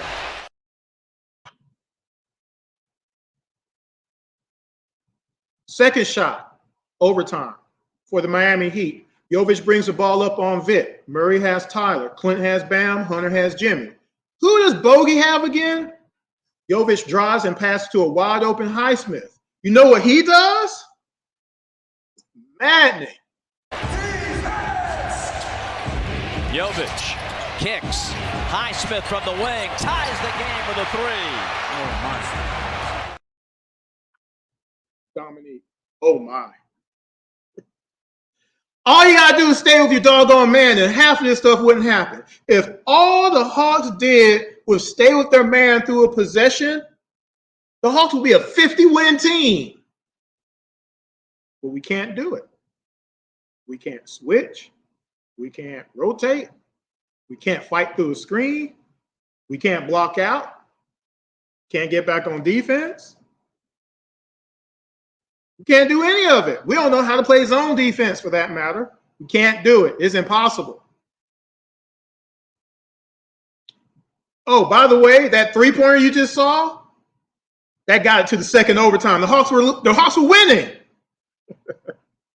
Second OT, first shot. Make sure I'm on the right spot here. There it is. So, again, nobody talks. Defense is part effort and part knowledge. And part of that knowledge is being able to communicate and tell people what's going on behind you. Again, if I'm at top and I'm playing, I don't know, Michael Jordan. Chris, you're by yourself. I know Michael Jordan can get past me because I'm old and rickety now. So I got to back up and dare him to shoot that 3. Or Scottie Pippen about to come around and set a screen. I'm going through that screen on Scottie Pippen. I'm staying on Michael Jordan. Or someone's going to switch with me, so they're on Michael Jordan and I'm on Scottie Pippen. You see how that works? We can't do none of this. Game after game after freaking game. I've shown it in the 4 games I've showed so far. I'm showing it to you again. I'm going to keep showing you all through the 2023 season. We don't know what we're doing. We have nobody on the bench helping, and we don't have good enough players on the floor to do it cumulatively. And it's not just Trae, which is my point. Again, Trae's man is not the one dropping 30 every night. Anthony Simons had 36 points. Ayton had 33 points in the game, went 15 for 20. Why can't we stop those guys if Trae ain't there? If Trae's the reason nobody else can play defense. Second overtime, first shot. Nobody is talking, as I mentioned before. So instead of, I'm trying not to get exasperated here on this one. You know what? I'm gonna just play this one. I'm gonna let y'all watch it. Shoot.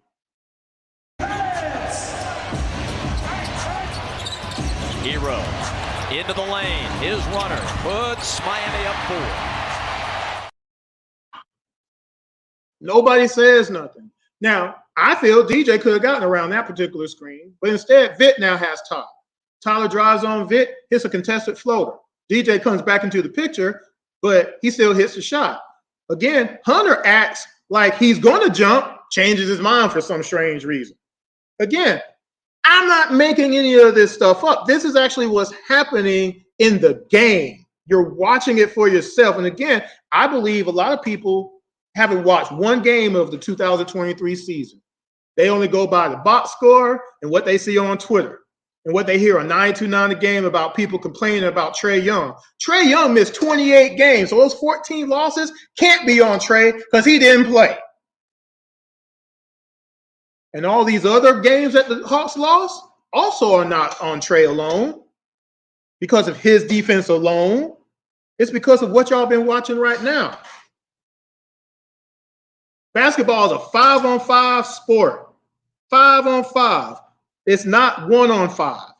Basketball is a 12-on-12 sport because you have reserves. Your reserves, are they better than the other team's reserves? Everybody got to do their job. And even if you're not really good at doing your job, you got to put in supreme effort to try to mitigate that. At least put in the effort. At least run and jump to contest the shot. To not contest shots, you shouldn't be playing. To not get back on defense all the time, shouldn't be playing. To overhelp all the time, you don't know what you're doing, you shouldn't be playing. We're not winning. Second shot, double overtime. He had 44 points in the paint, if you remember I said that earlier, right? So Tyler has the ball, DJ has him, Vitt has Jovic, Clint has Bam, Hunter has Jimmy. But who does Bogey have again? Now watch Jimmy wave Highsmith to the corner because Bogey don't know what he doing. He don't know where he at. He don't care. Something's not right. I like Bogey, but he don't get my blood pressure up again. Let me get a drink. It's water, people. It's water. So he never looks at who he is guarding. So Jimmy Butler says, so Tyler takes the fake pick from Jovic. Vitt takes a terrible angle, then doesn't stay with Tyler. DJ doesn't go with Jovic. Stays with Tyler, leaving Jovic wide open. Clint leaves Bam for some reason. Jimmy still standing. Still Hunter leaves Jimmy anyway. Stands in the paint, even though Tyler isn't coming. He ain't coming. Tyler passes it to a wide open Highsmith. And instead of shooting the three this time, thankfully, right, he drives to the basket. And guess what he does? He lays it up on Hunter. Hunter is right there. Second shot, double overtime. 111 to 107. Now the Hawks are up against it. Hero. Highsmith, Miami by 6.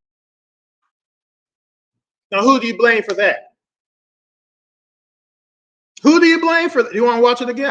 You will watch it again. 111 to 107. Now the Hawks are up against it. Hero.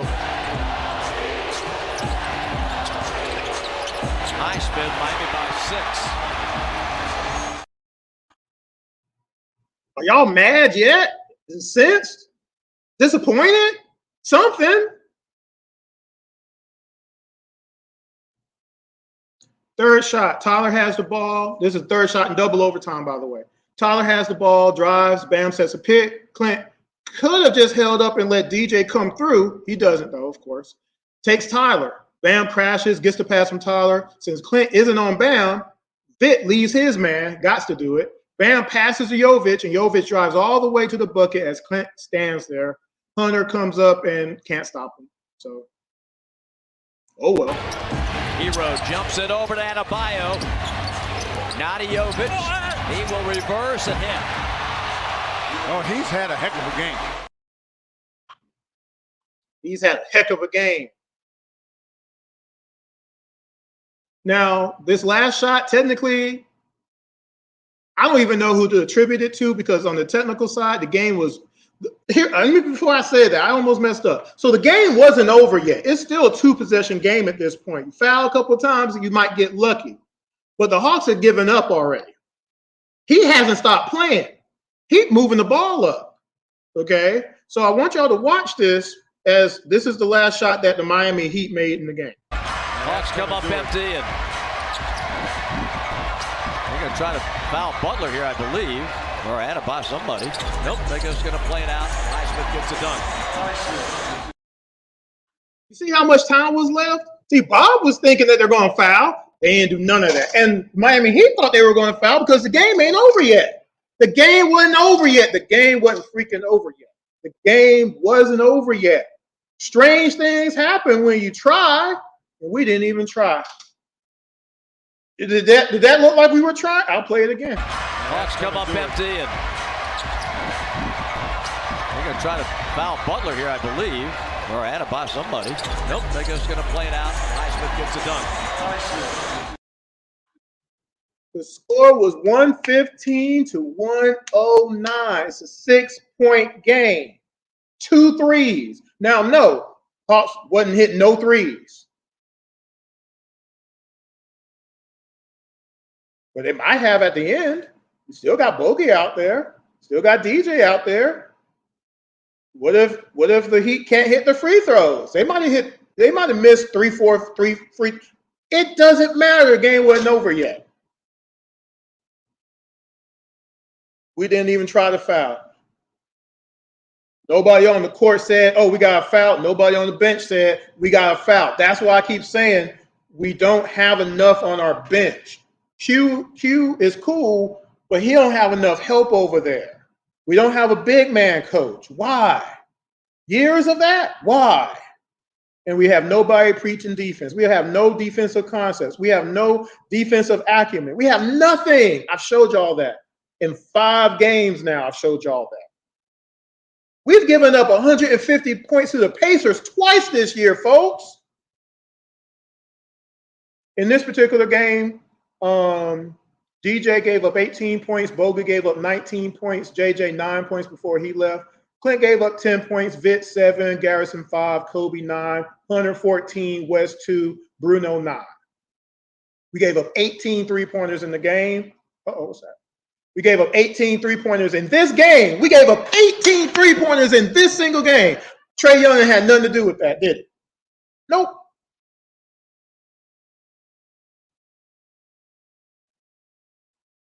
This was a winnable game. We lost this game by 6 points in double overtime.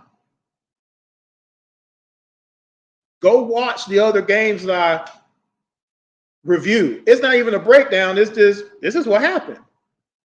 I'm not telling you nothing that didn't happen in the game. I don't have to do any interpretation or stretching. This is what happens. And it's every game.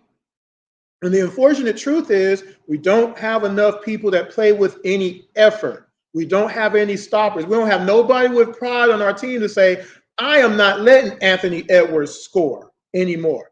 I am not letting Luka score 73 points. I'm not letting Curry score 60 points. Or Booker hitting 30 points.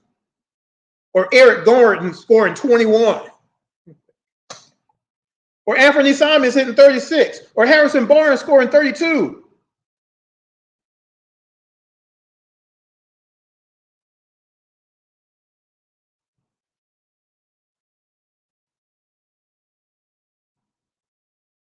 Game 78 is against the Nuggets, so I confirm that. The Hawks lost 142 to 110. Again, Trae did not play in that game. The Nuggets shot 60% from the floor, 57% from 3. So listen to this. And again, this is the bleed in. The game before this, the Hawks gave up 57% from 3. The Nuggets hit 23 threes. And in this game, the Heat hit 18 of them. The Pacers had 80 points in the paint and 52% from 3. And in the play-in game, the last game of the season, the Bulls had 72 points in the paint and 42% from 3. There's no adjustment from game to game to get better, to try to win these games, to stop the foolery of the stuff that loses games for us. It ain't Trae Young. It just isn't. It ain't. It's not. It's all the other people plus Trae Young. Yeah, Trae's going to give us some buckets. By default, he's going to give up a couple of buckets because of his turnovers, but his turnovers don't lose us games. It just ain't there. I'm sorry. Why? Because his points and his assists mitigates that. If you're going to, like Clint had 6 points in this game. It's not enough.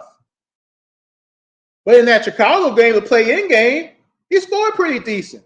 So the points he did give up to everybody, he at least evened his out a little bit. You know who didn't? Hunter, who had 8 points, 2 rebounds in the play-in game, last game of the season. We needed 19 points out of Hunter. We probably beat the Bulls if he had a decent game. Did we get a decent game out of Hunter? No. You know, in that Pacers game where the Pacers had 157 points, Hunter was 0 for 6 in that game. And a couple of rebounds again. Didn't stop nobody. Didn't stop Siakam. That's for doggone sure. Go watch the game. I showed it to y'all. Go watch game 82 on Around the ATL Side Notes. Go watch that. See it for yourself. Don't got to believe me. But this is frustrating because, again, if the premise is Trae Young and Trae Young alone, explain this game. This is ugly. I'm mad about this game because it didn't have to be like this. But you should be mad about that Minnesota game. We had no business losing that game. Rudy shouldn't have had 25 points, first of all. Like, we lost because of Rudy Gobert? We couldn't stop Rudy Gobert? Rudy? Living inside the paint?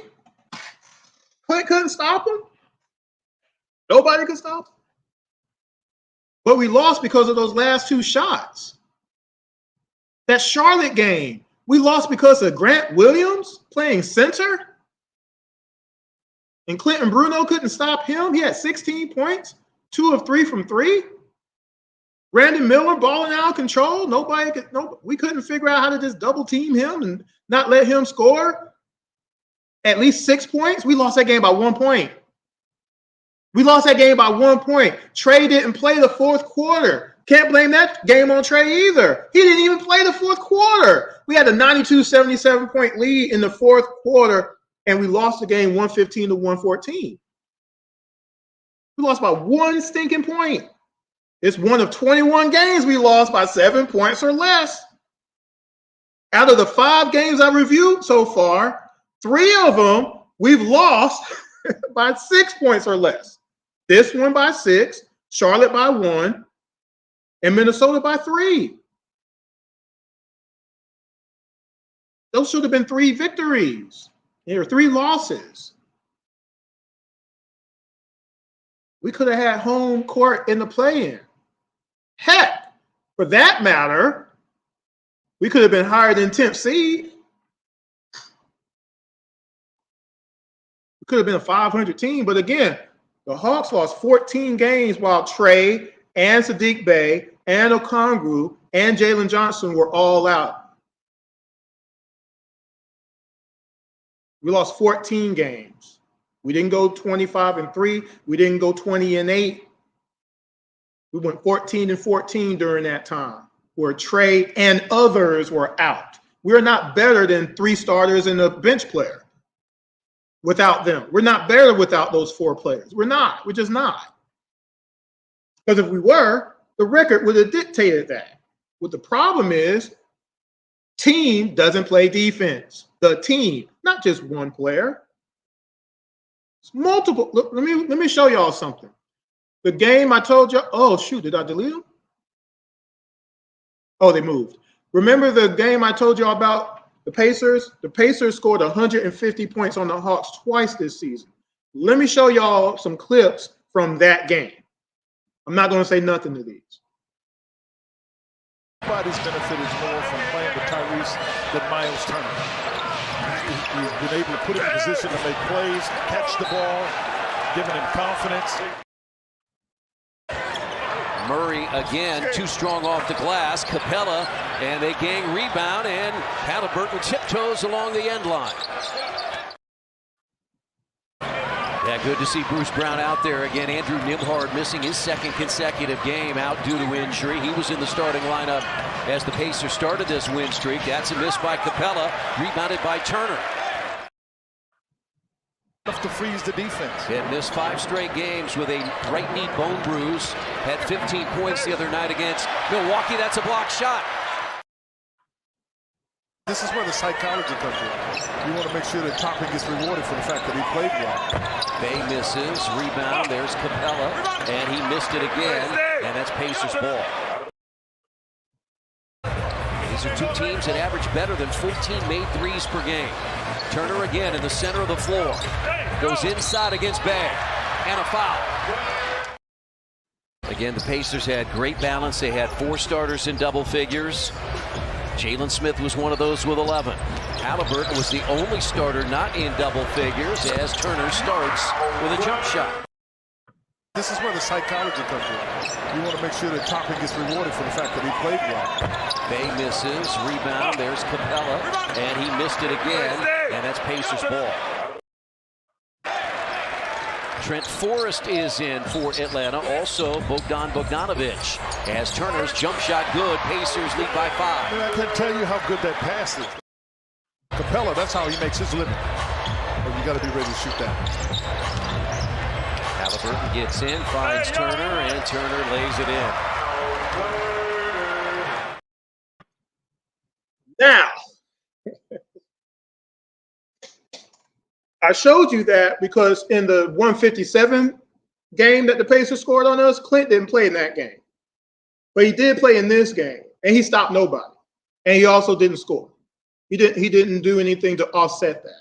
And he does the same thing over and over again. He overhelps. He's never looking at his man, and his man's getting easy jumpers.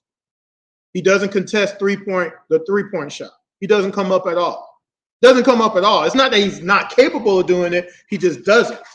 That's not a problem for y'all over this period of time, over game after game after game after game. When we're giving up 14 threes a game at least, we gave up 18 threes in this Heat game, y'all. 18 of them. 18.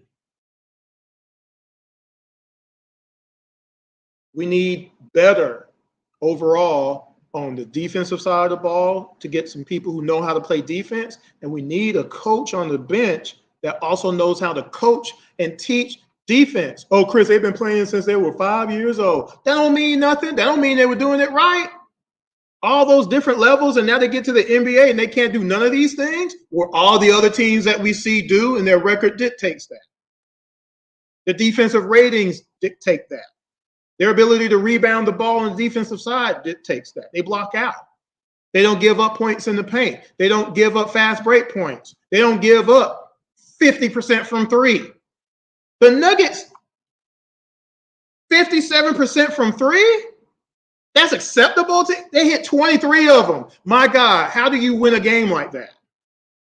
You don't. But I showed that to say, that's why we need a flip side at the 5. We need somebody who can be a threat, somebody you have to guard. Hawks don't have that person. We haven't had it. We haven't had it. The last time the Hawks had a center that was a threat from anywhere on the floor was Al freaking Horford.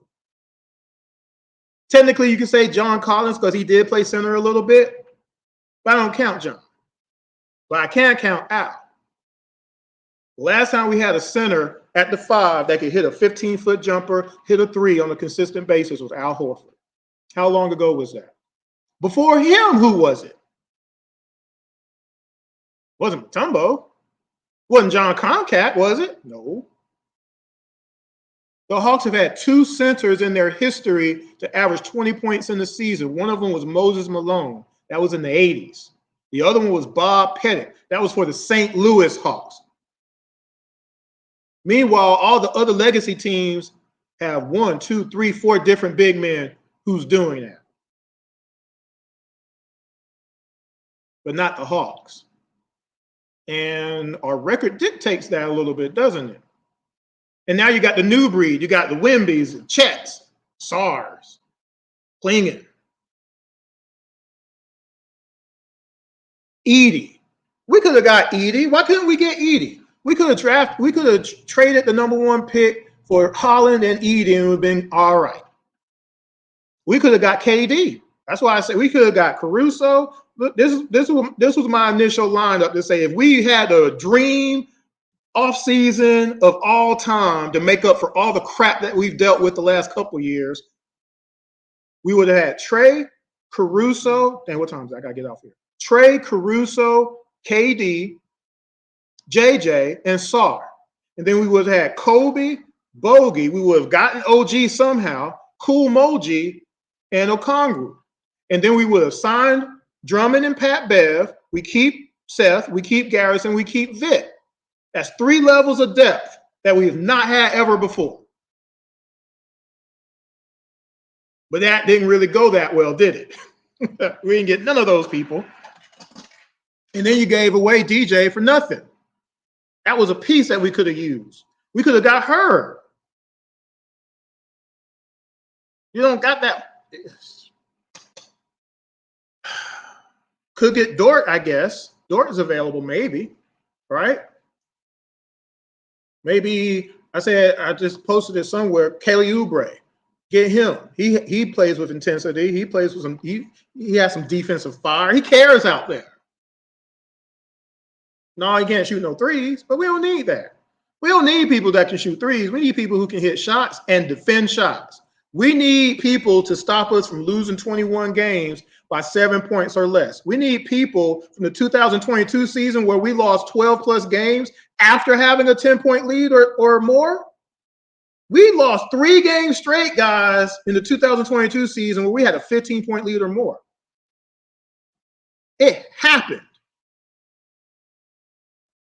We can't keep doing the foolery stuff. So that being said, I'm going to get out of here. It's almost 5.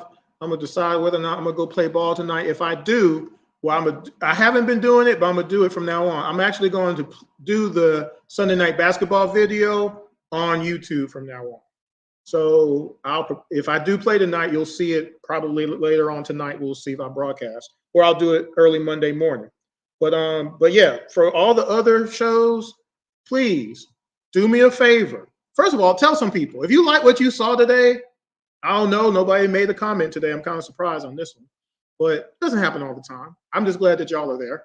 But if you like what you heard, you like what you saw, if you enjoyed the breakdowns, okay, which takes hours to do, by the way, because it's not me breaking it down. This is me itemizing out everything for the viewer, because this program that I use for my broadcast doesn't let me pause it.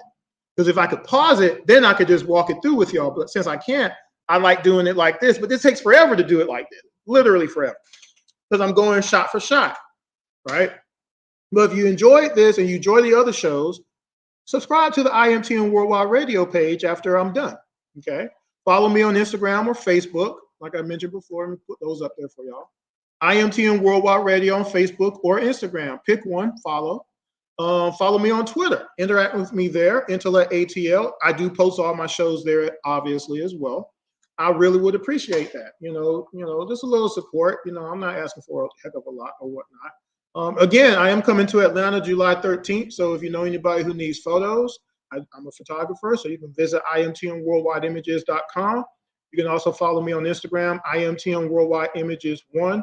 I think you can message the YouTube page if you watch your show, and you can still comment. So if you want to comment, I will pay attention to it and I'll see it. So if you have a comment after the fact, or if you came in late, you want to watch it and everything, go ahead and do that. But definitely look at the other games. Again, the play-in game, game 82, game 81, game 80, and now game 79. That's 5 games I've reviewed, just trying to help y'all prove, some of y'all, not all of y'all, but some of y'all prove that Trae Young is the reason for our losses. And so far, I haven't been able to do it yet. Now, I might be able to with a couple of games. There might be a game here, a game there, where it's definitely all on Trae, I guess.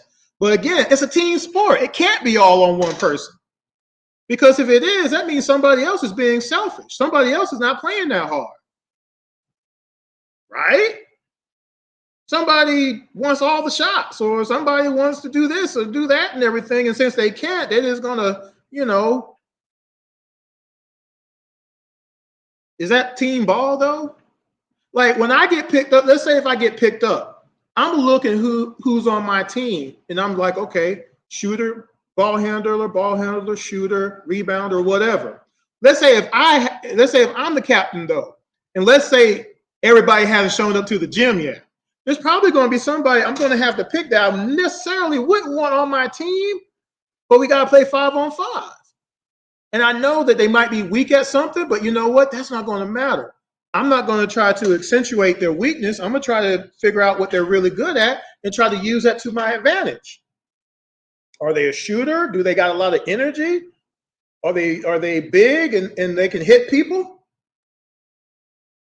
I'm going to figure it out because that person is on my team. What if it's somebody I don't like?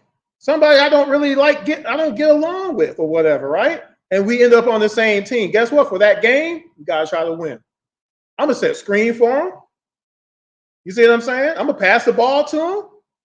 I'm going to get him a wide open jump. You pass the ball to me, I got position. You ain't moving me out of my position.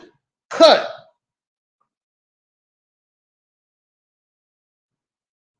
Y'all cut to the basket. I'm going to give you a wide open layup. Slide over. I'm going to give you a wide open 3 in the corner. I'm going to play ball because I'm trying to win the game. I'm not out there for exercise. I'm too old for that. I'm out there trying to win a game or 2 or 3. I'm a team player. Someone picks me, I got to play that guy now. But if somebody tries to post my man, I'm a double team. I'm going to try to steal the ball. I'm going to block it. I'm going to do something to not allow a layup. What did you see in this game I just reviewed with the Chicago Bulls? We gave up a lot of layups, didn't we? 44 points in the paint. It's a lot of layups, a lot of dunks, a lot of layups. Right?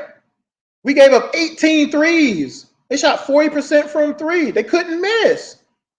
One time they hit 3 threes in a row. Y'all saw that. And I'm like, well, why don't y'all acknowledge that? That's the problem. We don't play good team defense. We can score with anybody. Scoring has never been a problem since Trae's rookie year. I said it, and I will fall on the sword. Trae, we should have made the playoffs Trae Young's first 2 seasons. But the current head coach at the time said, I'm not really trying to teach them defense. I don't think they can do it. Didn't even try, though, because it was just a little bit. We would have made the playoffs. No telling what we would have did in the playoffs. Because the third year, we went to the Eastern Conference Finals. And then the owner, after that, said, oh, well, yeah, I should have did something. I know I told y'all we were going to do something, but then I did nothing. I apologize. I won't make that mistake again. And then the 2022-2023 season happened, and we did nothing. Did nothing to improve the team. We gave away players, and we did nothing to replace those players. We did nothing. Nothing in the offseason. Nothing at the trade deadline. We bought out no contracts. Dylan, spit hot fire, Dylan? No, it's not enough. As compared to the rest of the Eastern Conference, and you saw what they did, and you saw what they did during the season and then in the offseason. Boston Celtics said, no, we're not good enough. We're going to get Lafayette, Dirk, and Porzingis, and then we're going to get Drew Holiday. They won 64 games and almost swept the finals. Even the Dallas Mavericks said, man, we were terrible on defense. Let's go get a couple of people. Let's get better defense. And they won the West. The Hawks, though, we'll run it back. We'll just do it again. Oh, well, Trae won it, DJ. Okay, that's fine. It was a mistake, though. Fix it. So at least they did recognize that and didn't do this for a third straight year. Again, I said, unless DJ was coming off the bench primarily, that stagger crap wasn't going to work. Wasn't going to work. It was impossible. And guess what? DJ just wasn't playing hard on defense, y'all. Sorry, that's what it is. Just wasn't playing hard. Go look at that Bulls game. Go look at all the games. Like I said, you can't just go by the score. You actually got to look at the game and then watch what everybody is doing. It's a completely different world from a box score to actually what happened play by play, which is why I do this. It's completely different. I don't got to make nothing up. Here's not fighting through a screen. Here's not rotating. Here's not staying with your man. How many times?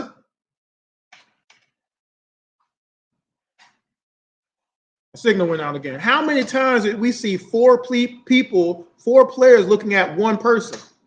How many times did you see 2, 4, 6, 3 sets of feet in the paint for no reason at all? Like you're not guarding nobody. Your back, one of the biggest things I talk about is your back can't be to your opponent. Because if that's happening, you don't know where they are and what they are doing. You got to be you got to be on your guy. Whatever's happening, like here, let's say you, whoever's watching, you're my opponent. I'm staying with you wherever you go. Whatever's going on behind me, I don't care. Unless it comes from my peripheral vision, I don't care what's going on. Because my guys are communicating. Chris, you're by yourself. So I'm gliding with my man wherever he's going. He's trying to get a wide open three. I'm denying that. My man tried to post me up. I'm not letting you get post position. Why would I let you do that? I'm bigger than you. Get out of here, son. If somebody's driving and somebody got beat, guess what? My job is to step up and deny. Step up and block or foul. And since we don't do free throws, that's just you get a new possession, but you didn't score. What do the Hawks do? Layup line, open three, layup line, open three. Somebody put a beat on that for me. I want my 50% royalties.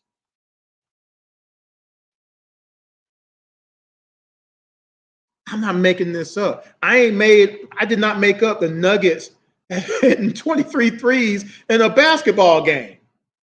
57%? They shot 60% from the floor. This is the next game I'm doing, by the way. The game that was prior to this Heat game. It all bleeds into each other. We're just not good at defense. And if we were better at defense, either we had better defensive players or we had a better defensive coach to get the players that we do have better, just a little increment better. We're always above 500. We can't even be a 500 basketball team. Like, for real. Like, aren't y'all mad about that at a certain point? That we don't have enough players to compete with the rest of the league, and we're just going to just be, oh, well, Clint's such a good guy, and he always gets 10 rebounds and everything. Those 10 rebounds don't mean nothing if half the rebounds are his rebounds off of misses, and then he still can't put them back. If he's not getting 7, 8, 9, 10 defensive rebounds, that means second chance points are happening all the time, and that's what's happening half the time. He's not stopping nobody in the post, and then he's not getting the rebound. That's devastating. And then he doesn't score but 9 points a game, 10 points a game. That doesn't help us win games, guys. Hunter doesn't help us win games.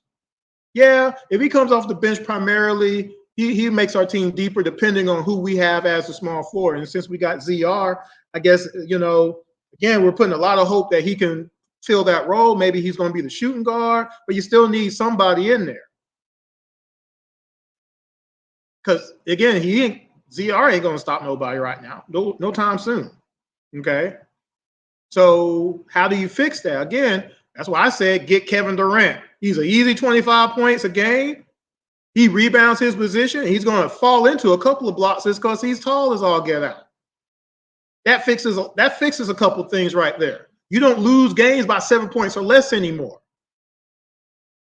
Imagine how many assists Trae Young would have with KD on the team. Pick and pop? Oh, my God. Pick and roll?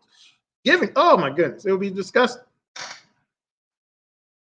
We could have used DJ to send him to the Suns so the Suns have a point guard with Bradley, Beal, and Booker. Get KD out of there. They had the worst fourth quarter percentage in the league. We could have sent DJ to the Suns. That could have been his team. No, we didn't do that. We just gave him away to the Pelicans. It's just frustrating, y'all. It's just frustrating. So anyway, I got to go. It's 5 o'clock. I got to decide I'm going to play tonight. I got a couple of hours to make that decision. Again, around the ATL, check out the show. Follow me on all those pages. Make sure if you miss it, watch at the beginning, go through, going to work, at work, in your car, whatever, check out the episodes. It's real good stuff. Like I said, we have a lot of good interviews that we've done over the years. We did have a draft show. Actually, I did another draft show after the first draft show just because of the stuff that was going on. So go check that show out. It's called Around the ATL Side Notes, Not a Need. Go watch that. It's interesting. But yeah, go check out the other games. And like I said, I'll start prepping for this Nuggets game pretty soon. Game 78 will be Nuggets versus Hawks, where we gave up 60% from the floor and 57% from three. We gave up 23 threes. And unfortunately, those who think it, they can't blame Trae Young on that game either because Trae didn't play. So why did we give up all those points? Why did we get blown out like that? If the only reason we lose games is because of Trae and he hinders everybody from playing defense. Again, I'm going to say this one more time. That's just not a manly thing to say. You're going to blame somebody else for you not doing your job or you having weaknesses. As a team sport, again, this is not golf. This is not tennis. Team sports, it takes a whole team to win a game and lose a game. Falcons didn't lose that Super Bowl just because of that missed block. Believe you me. Braves didn't lose all those World Series because skates got pulled off of first base or, like all the different World Series we played in. I can't think of all of them off the top right now, but think about all the World Series the Braves appeared in that they didn't win and all the little subtle things that led to a loss.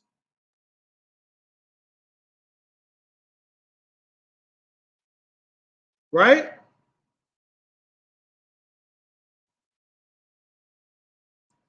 We need a better team. That's all. A better team.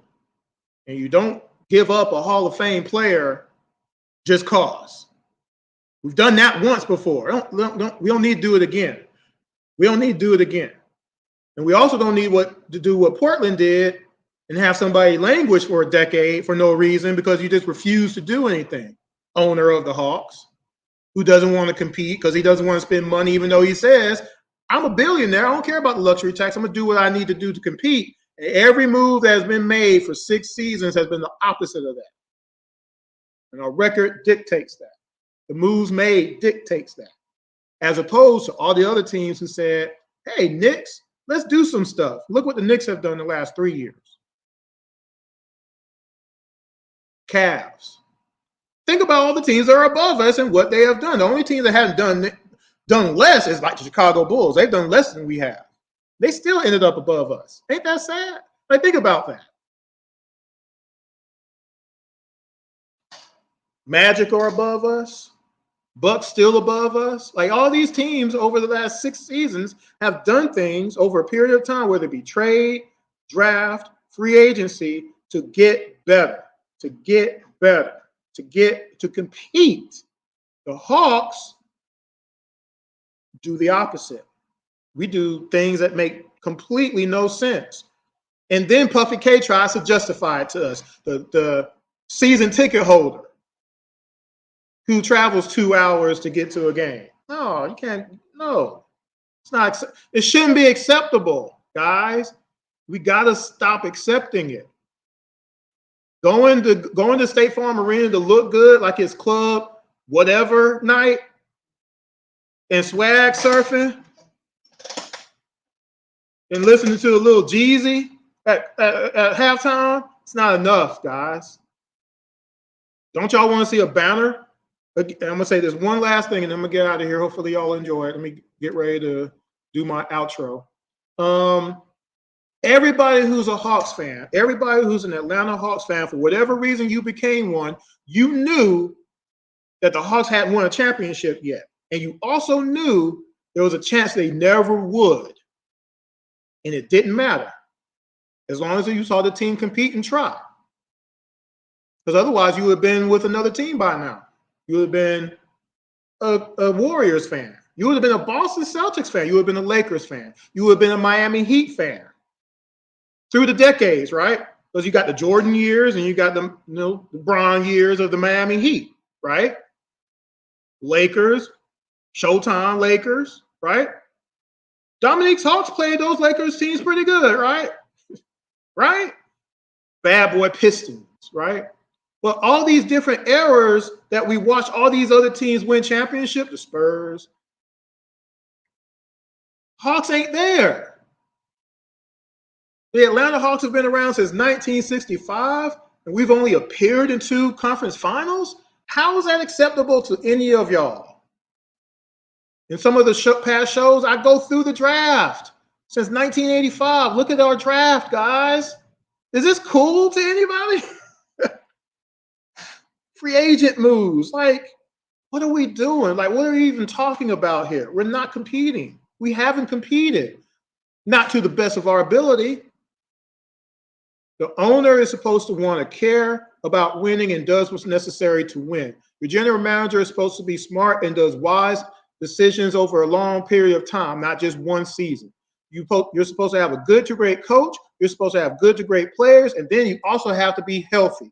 Think about how much health has killed the Hawks over the decades because we don't have depth. And you also have to have direction. And that's one of the things I added in my last show when I did the draft show at 2:00 in the morning. What direction have the Hawks ever had? You had the Dominique years. You had Coach Bud. You can't really count that Eastern Conference Finals with Trae as direction. We just had enough talent to get there and played out of our minds. But we didn't have no direction. How do I know that? Look what's happened since then. We have no direction. How can you be 2 games away from the finals and on purpose don't do anything? On purpose. Then have the nerve to apologize, talking about, yeah, I should have did more than just bring the whole team back. That's your owner saying that to us in public. It's not hidden. Pull it up. I've done it before. Pull it up yourself.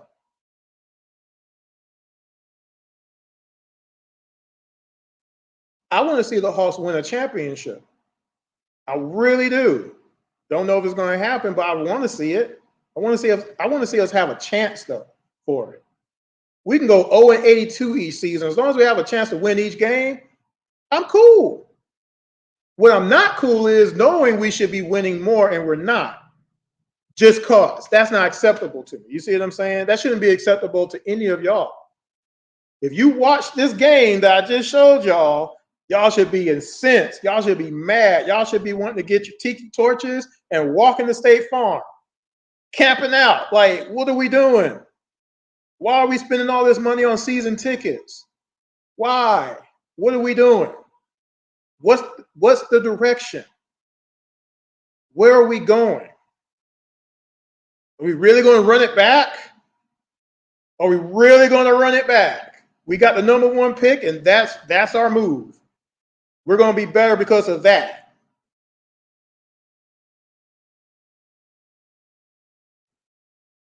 We need to get Drummond. We need to get Pat Bev. For sure. Got to figure it out. We got to get Dort. Maybe we can get Herb. We got to do that. And I still say, hey, maybe we can even get Brandon Ingram somehow. I don't know. Why couldn't we get Brandon Ingram with DJ though? You see what I'm saying? Like, stuff like that. We're not going to get KD. Let's get Brandon Ingram. He's a 20-point scorer still. Right? The Hawks have averaged 6'5" for way too freaking long. And Hunter don't want to play defense. Go let him do whatever somewhere else, but he don't need to do it here no more. He ain't going to score more than 14 points a game ever. Oh, Chris, he got 22 points in this game. And what about the game before and the game after and the game after and the game after and the game after? 22 points every 10 games don't do us no good, guys. Understand that.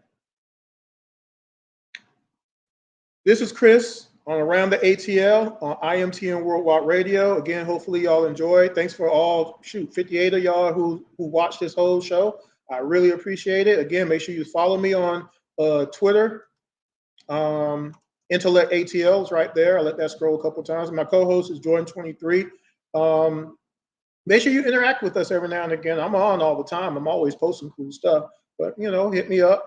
Let me know how you enjoyed the show. If anything, especially if you came in late, if you enjoyed the show, let me know. I'd like to know that, okay?